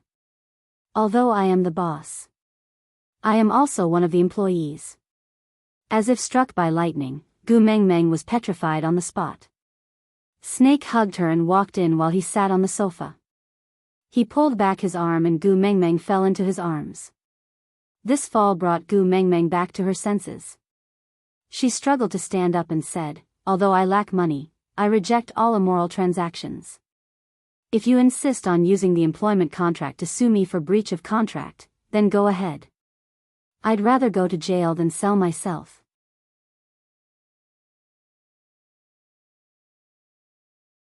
Chapter 845. Gu Mengmeng's face flushed red. "Everything you are thinking of now is an immoral transaction." Snake nodded with a look of realization.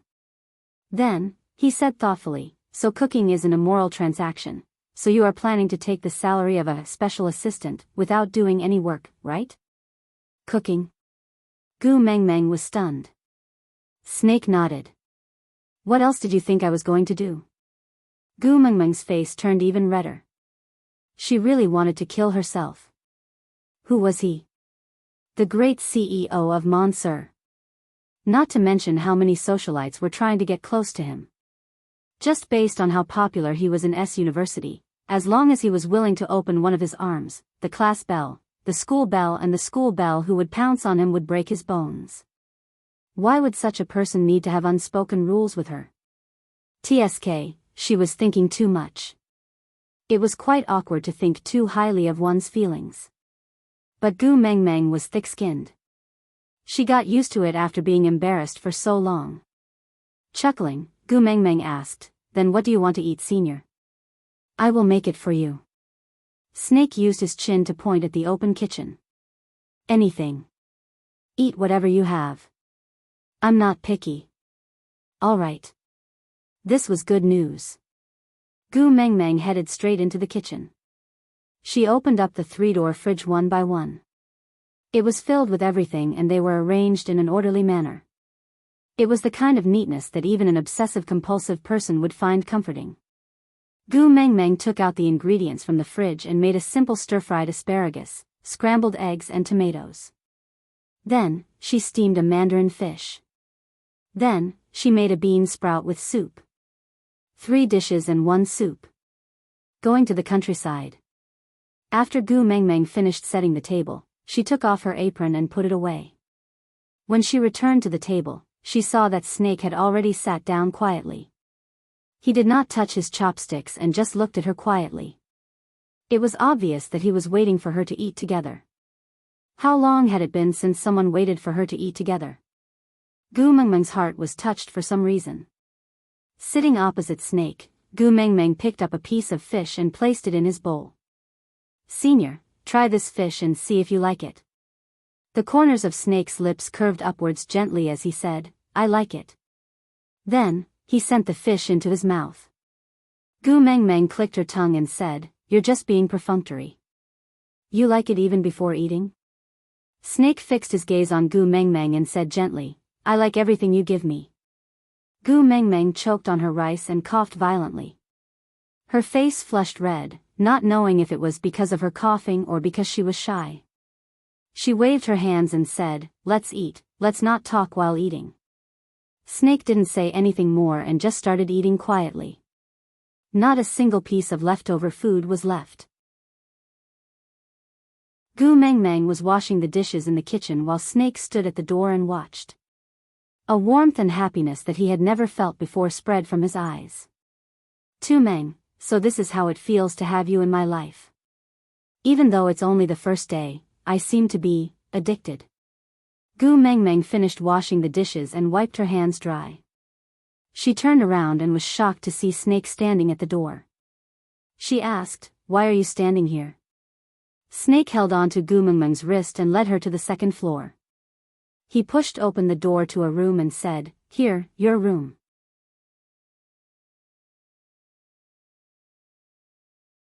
Chapter 846. Snakel chuckled and inched closer to Gu Mengmeng. His lips stopped at the tip of her nose. "Of course, if you don't like it, you can stay in my room." "I don't mind." "I mind," Gu Mengmeng said and stepped into the room. Then, she swung her arm and closed the door. Looking at the door at the tip of his nose, Snakel narrowed his eyes. If he directly asked her to stay with him, she would definitely run away. So, he prepared this room for her. But, he still preferred the days in the cave. Being able to see her whenever he looked up always made his mood good. Thinking about this, he felt that this door was an eyesore. On the other side of the door, Gu Mengmeng held her uncontrollable little heart as she squatted on the floor. She took in deep breaths. Was she being seduced? Was she being seduced?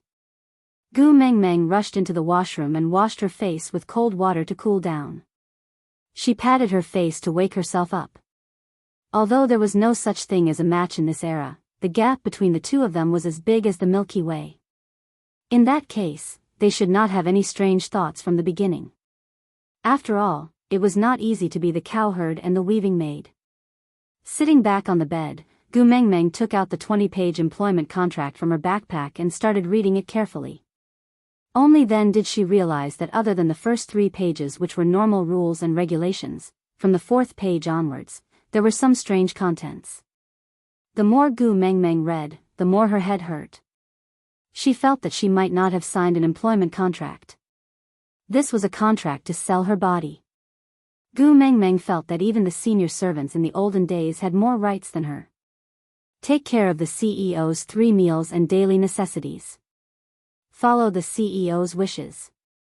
Carry out the tasks assigned by the CEO unconditionally and complete them excellently. Not allowed to leave her post under any circumstances. Not allowed to do things that the CEO did not allow. What did it mean to not allow things that the CEO did not allow to happen? Then came the evilest 794, page 7, paragraph 9, line 4. Gu Mengmeng leaned backwards and threw herself onto the bed with a loud roar. Evil capitalism. Knock knock knock. Someone knocked on the door. Gu Mengmeng did not need to ask to know who it was. Patting her face, her gaze landed on the humiliating Treaty of 794. Taking a deep breath, Gu Mengmeng opened the door with a smile. Senior, what's the matter? Snakel's gloomy mood, which was affected by this broken door, completely dissipated when he saw Gu Mengmeng's obviously fawning smile. She used to look at him like this, smiling with a hint of flattery but not pretentiousness. Yeah, the feeling of being fawned upon was pretty good. Snake strode straight into Gu Mengmeng's room, then pushed the door open and entered the washroom. Gu Mengmeng was dumbfounded as she watched Snake walk into the toilet. She was speechless the entire time. Don't tell me you're here to borrow the toilet. Is this the only room in this villa with a toilet? Tu Meng, come here. Snake stuck half his body out of the washroom. Gu Mengmeng did not know why Snake wanted to call her Tu Meng, but there were only 2 of them here. If Snake could not see some indescribable things, he would definitely call her that. Sweeping her gaze across the scattered contracts on the bed, Gu Mengmeng smiled brightly at the 450,000. Coming, aside from the topic, today's updates are over. Yeah, recently, my QQ reading ratings have dropped quite a bit. My darlings, can you help me leave a message in the comments section and give me a 5-star rating? Please, please. Oh, also a notice, 259 and 274 are the most popular sections. Darlings with a fan value of 800, please enter the verification group as soon as possible to verify your fan value, then transfer to the VIP group to wait for the benefits group number, 4927799273. Then the third thing. I announce today's updates are over. See you tomorrow. Chapter 847. Shave my beard for me. Snake handed the razor to Gu Mengmeng with a serious expression. Gu Mengmeng held onto the razor with a conflicted expression. She had never touched such a thing in her entire life and it looked rather sharp. What if she scratched his face? How much would she have to pay for it? You're not willing? Snake looked down, his gaze cold. Gu Mengmeng could almost feel that he was about to blurt out the 7th page, 9th paragraph, 4th line. No, it's just that senior is too tall, I can't reach it. Gu Mengmeng measured herself. Actually, it was not that she couldn't reach it, it was just that it was a little strenuous. Snake's large hand circled around Gu Mengmeng's waist, then he lifted her up lightly, making her sit on the sink. Snake's muscular waist was wedged between Gu Mengmeng's legs, his upper body leaning forward slightly, inching closer to Gu Mengmeng, saying, "Here, this height is just right." Gu Mengmeng instinctively pushed Snake, saying, Don't, senior, don't come so close to me." Snake chuckled, as if he didn't understand Gu Mengmeng's shyness, saying, "If I don't come close, how are you going to shave?" Gu Mengmeng's face was so red that her breathing became uneven. She said softly, "Senior, I really don't know how to use a razor. How about I teach you?" As Snake said, his large hand covered Gu Mengmeng's small hand, holding the razor and moving it around his face. The white bubbles faded away in a rhythmic pattern, revealing a devilishly bewitching face right in front of Gu Mengmeng without any concealment. "Is this your first time shaving a man?" Snake asked despite knowing the answer. Gu Mengmeng blushed and nodded. "Good." Snakel planted a light kiss on her forehead, before pulling away in vain. He threw the razor into the basin and washed his face with clean water. Then, he pulled Gu Mengmeng's little hand over and poured the toner onto it. Then, he looked up at Gu Mengmeng with squinted eyes. Gu Mengmeng's blush deepened. She knew he was asking her to apply toner for him, but why did he look like he was asking for a kiss? Clearing her throat, Gu Mengmeng instinctively pulled her body backwards. Then, she clapped her hands lightly to evenly distribute the toner before applying it on his face. Her movements were gentle and slow. She could feel the warmth of his skin from her palms every time she rubbed it on his face. Gu Mengmeng felt that if she opened her mouth, her heart would jump out from her throat. But Snakel maintained his smile the entire time. After the toner was applied, he applied essence and face cream. After that, he carried Gu Mengmeng down from the sink and held her hand as they walked out. Where are we going now?"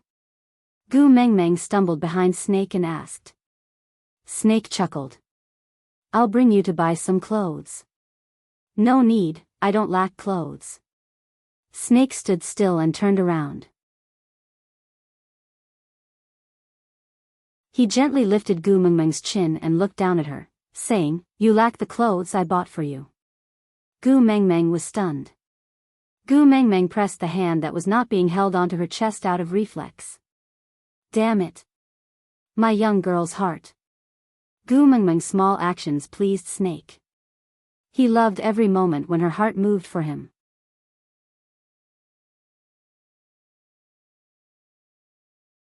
Chapter 848. The white fog gradually returned and the empty space that was the size of a home theater was once again covered. Gu Mengmeng stood up from the long bench and stretched lazily. She turned to look at the beast deity and said, booking the whole place to go shopping, TSK, Snake is really inhumane." The beast deity chuckled and said, "Because he also has your memories in his mind.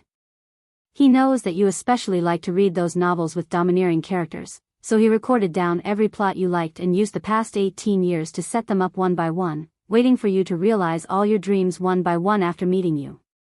Novels with domineering characters, I don't even remember it myself. Gu Mengmeng lowered her head and chuckled.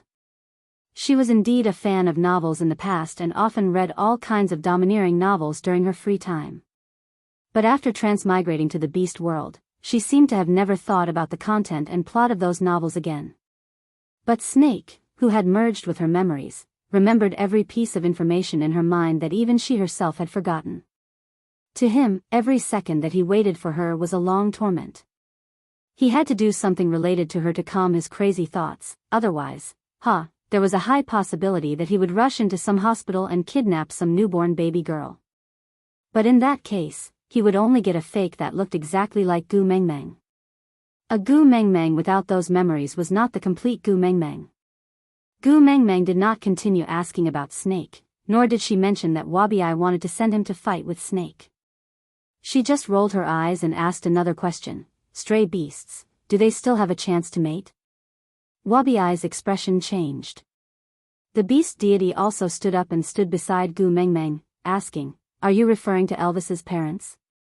Gu Mengmeng nodded and did not deny it.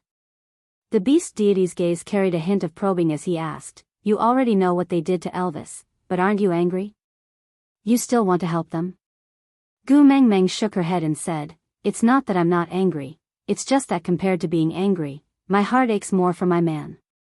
Killing one's parents may not be a strange thing in the beast world, but in our world, it's too depraved. I don't want my man to bear such a nightmare. Moreover..." Gu Mengmeng lowered her head and chuckled, "Li's parents are already dead, my parents, don't mention them. If possible, I want to give Elvis a complete family. This is selfish, and also true." The beast deity remained silent for a moment before smiling. He rubbed Gu Mengmeng's little head and said, "Do you know?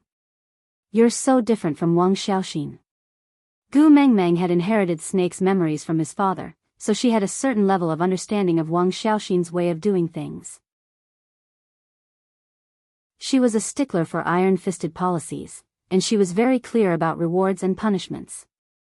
He strongly advocated a tooth for a tooth, an eye for an eye. Repaying evil with good, how to repay good. Gu Mengmeng could not say that Wang Xiaoxin's way of doing things was wrong, but everyone had their own way of living and their own obsession. Wang Xiaoxin desperately wanted to go back, but perhaps her obsession was with family. Gu Mengmeng smiled and said, "We are originally different. Everyone in this world is unique, isn't that so?"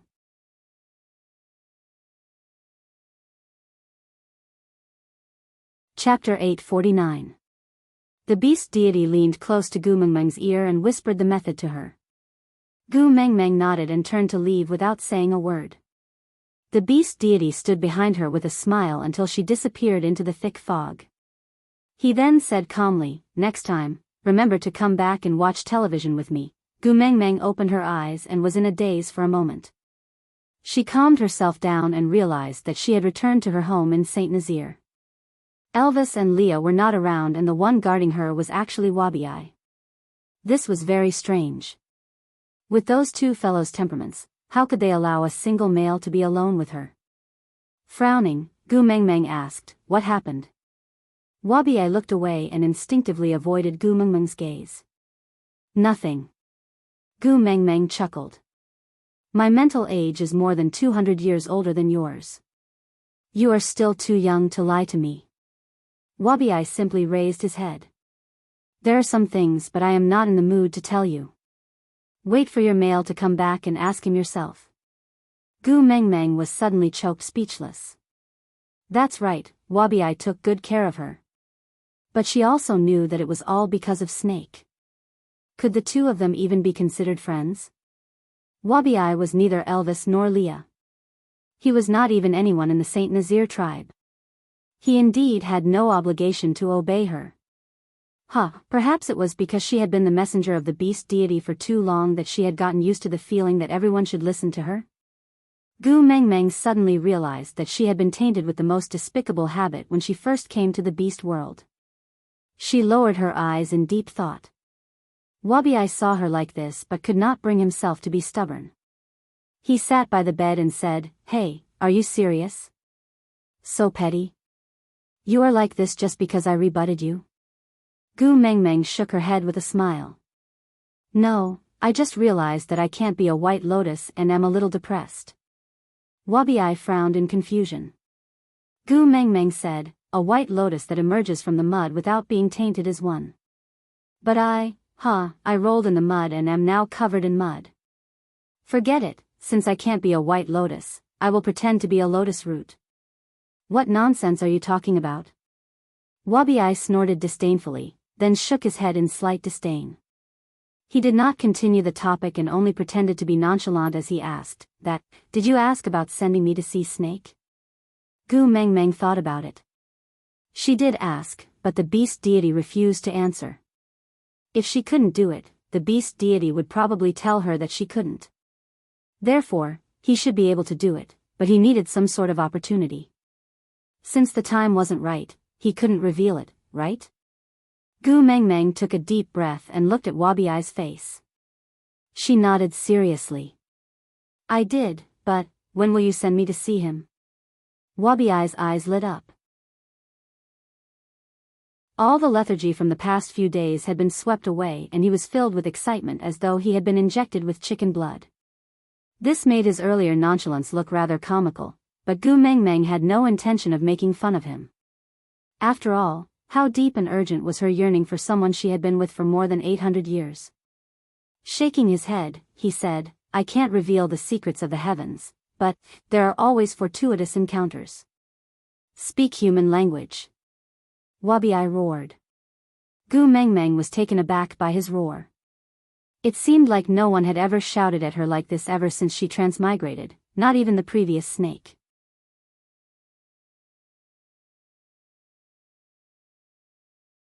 Chapter 850. He didn't love her and would never love her. He had no ulterior motives towards her, but Snake was the key that linked them together. No matter who it was, the fact that Wabi-ai had gone through fire and water for her would never change, right? Wabi-ai's hair stood on end from Gu Mengmeng's stare. He slapped her head and frowned. What are you laughing at? Gu Mengmeng shrugged. I am laughing at you. So you are, a fart? Wabi-ai was choked by Gu Mengmeng. He rolled his eyes. I really don't understand why he would like you.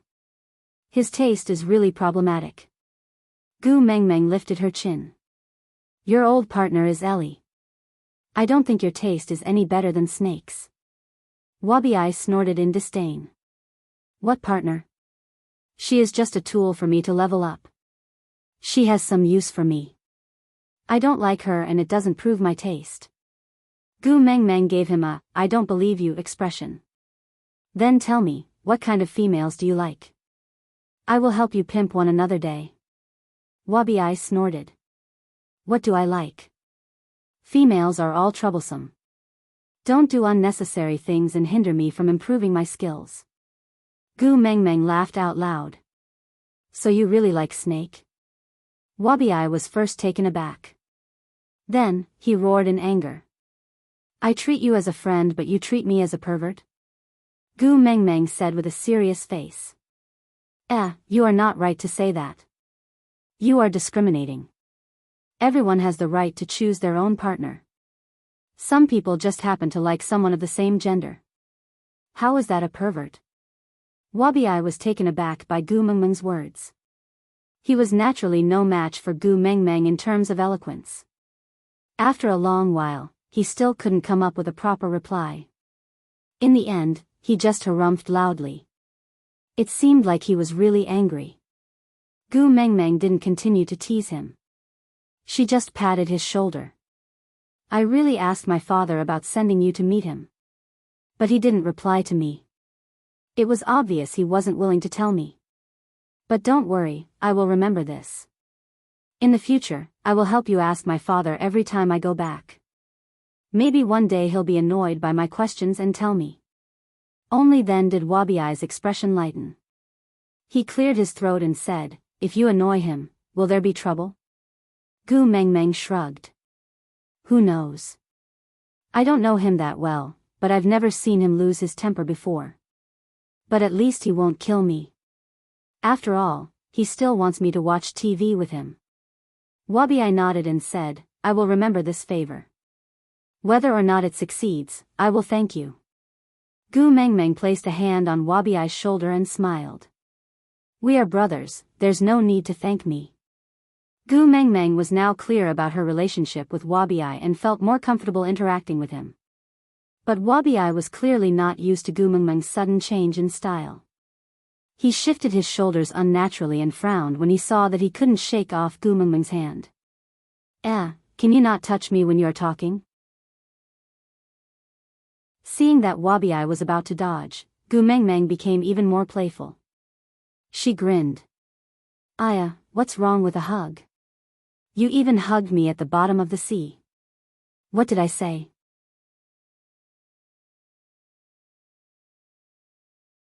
Chapter 851. Gu Mengmeng nestled in Li's arms and watched the show.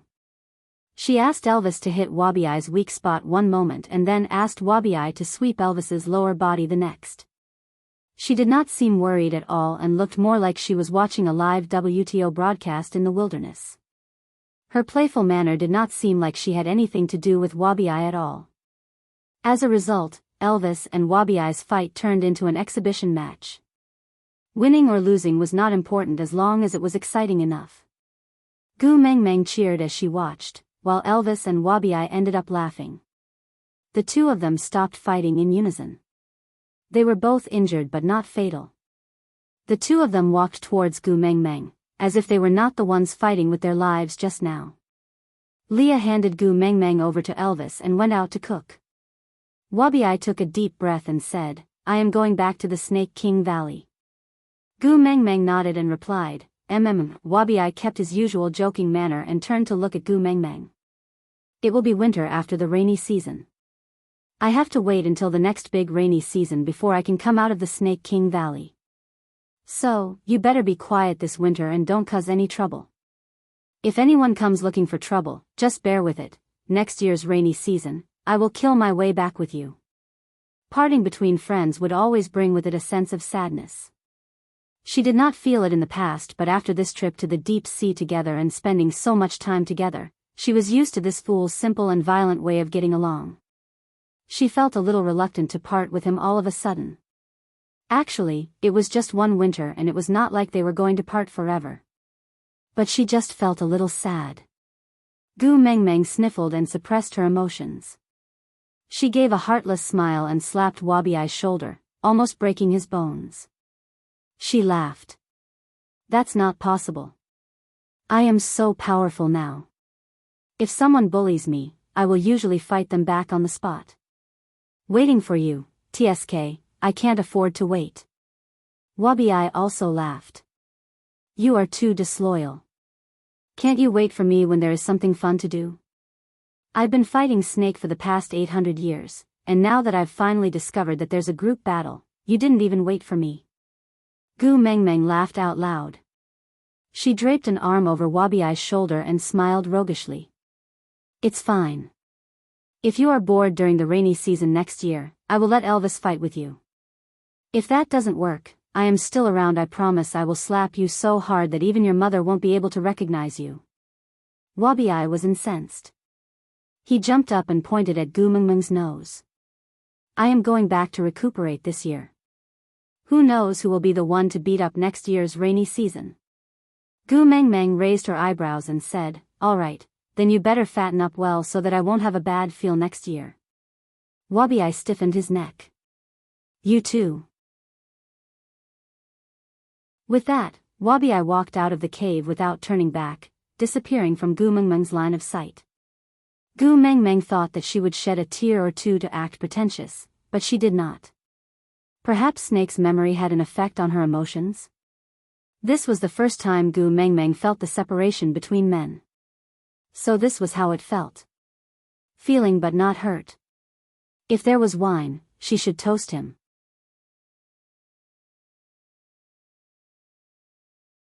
Chapter 852. Elvis sat behind Gu Mengmeng and gently hugged her in his arms. He kissed her hair and said with a hoarse voice due to fatigue, "When we were at the Stray Beasts base camp, Cole led the Stray Beasts to ambush Saint Nazaire." Gu Mengmeng nodded. "What?"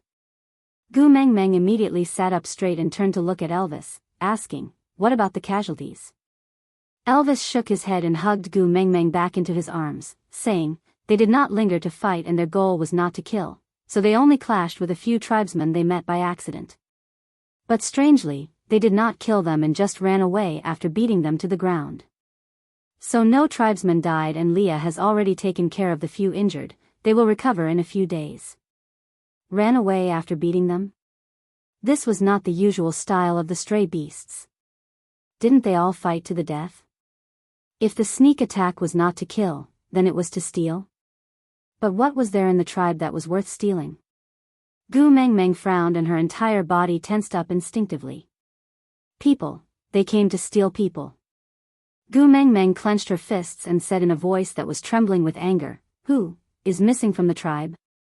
Elvis sighed. He really wished that Gu Mengmeng could be a little slower, but she was so sharp now. So sharp that it made one's heart ache. Huda, his brothers, and Sandy's entire family have all disappeared. Elvis's voice was filled with helplessness. If it was possible, he did not want to tell Gu Mengmeng these things. But he had promised not to hide it from her in the future. Gu Mengmeng's body went limp and she leaned her head against Elvis's chest. She gritted her teeth and said, as expected, "Looks like Cole is forcing me to go to Sauter no matter what. Ian has already flown to Sauter to scout out the situation. Let's wait for him to come back, alright?" Elvis did not want Gu Mengmeng to act rashly, especially when the other party had obviously dug a trap for her to jump into. Gu Mengmeng nodded and did not move from Elvis's arms. She said weakly, "I know, you and Leah must have been thinking of countermeasures these 2 days, right? I will not act rashly anymore. If I act on impulse, it will only make the situation worse." "Yes." Elvis then heaved a sigh of relief. He was really worried that Gu Mengmeng would charge towards Cole and risk her life for the sake of those wolf pups. Elvis was relieved to hear her thinking this way, but on the other hand, he felt his heart ache. The females of other families could do whatever they wanted, so why did his female have to be sensible? In the end, he was still too weak. He didn't have the strength to condone her lawlessness. He had clearly said that he would give her the best in the world, but in the end, he still forced her to grow up and become sensible. Sorry. Filled with guilt, Elvis hugged Gu Mengmeng even tighter. He whispered into Gu Mengmeng's ears, "Leah and I will definitely settle this well. Don't worry, leave it to us." Gu Mengmeng's heart was filled with guilt. Gu Mengmeng nodded. "Yeah, I know. I believe in you."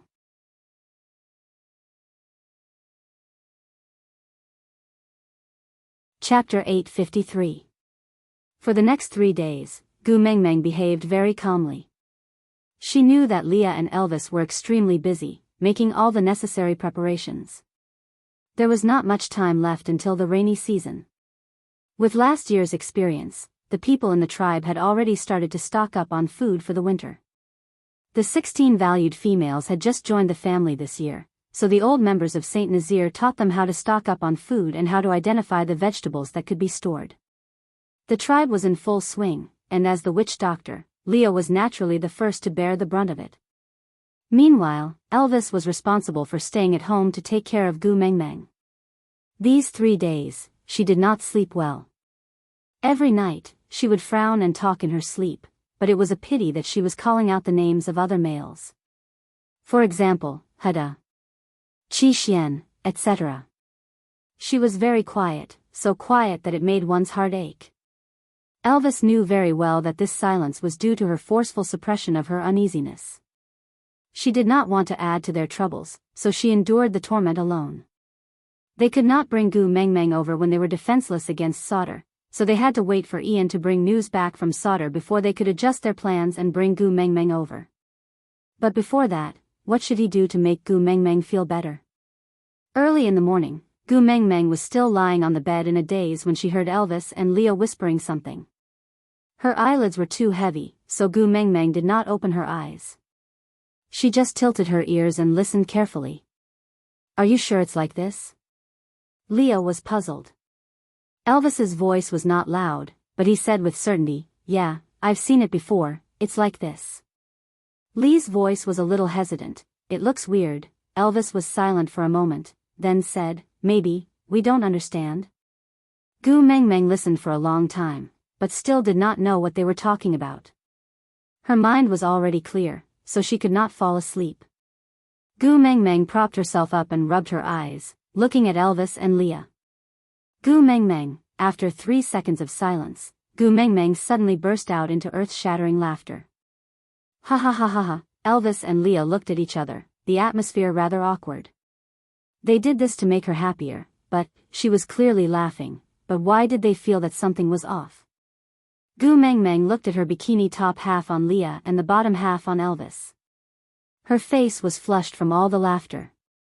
She could not breathe properly, sprawled on the bed and banged on the bed. Lee's chest was much wider than a woman's, so even though the bikini on his upper body was similar to Gu Mengmeng's, it did not cover any part of his body. Instead, he wore a pair of sexy little spectacles in between the 2 points, looking extremely comical and indescribable. Elvis was even more exaggerated. The lower half of the bikini was a thong, which could barely cover a girl's private parts. With Elvis's size, how could he possibly cover it? Therefore, the small underwear looked like a pornographic version of the SM binding method of sumo wrestling. It was full of a sense of incongruity. On the other hand, some of Elvis's masculine characteristics were in a state of complete freedom. Ha goo goo. Goo mengmans, goo goo. Goo goo, goo long, goo goo goo goo goo. Goo goo goo goo s. Looks like you really like swimwear. Digression.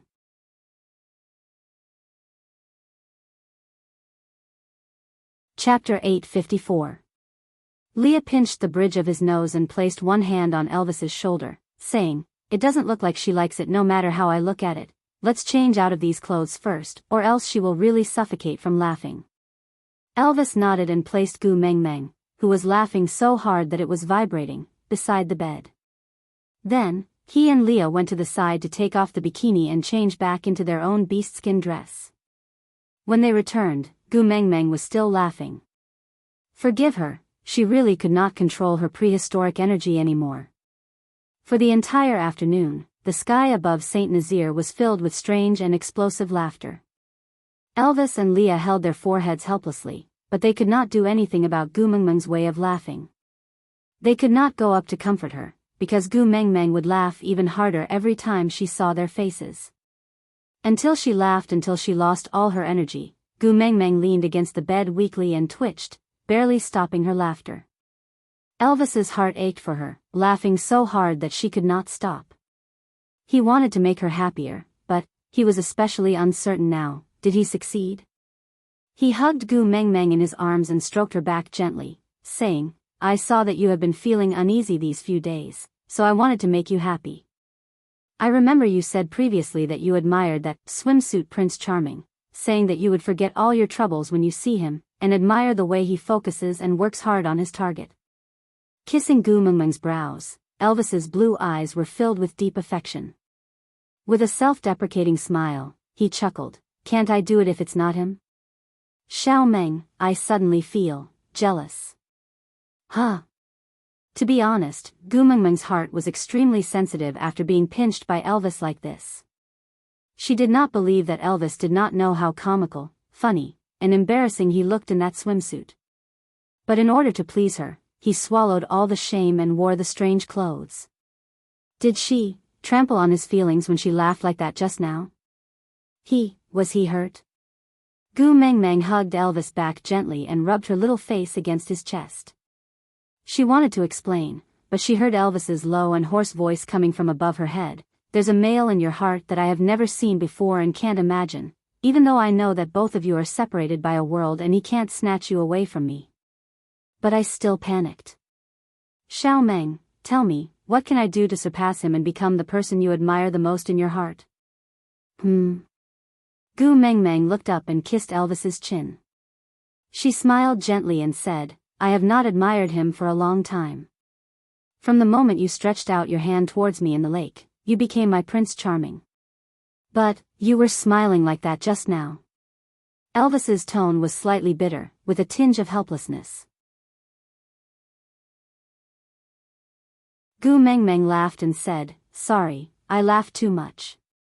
Elvis frowned, but he could not bear to reprimand her.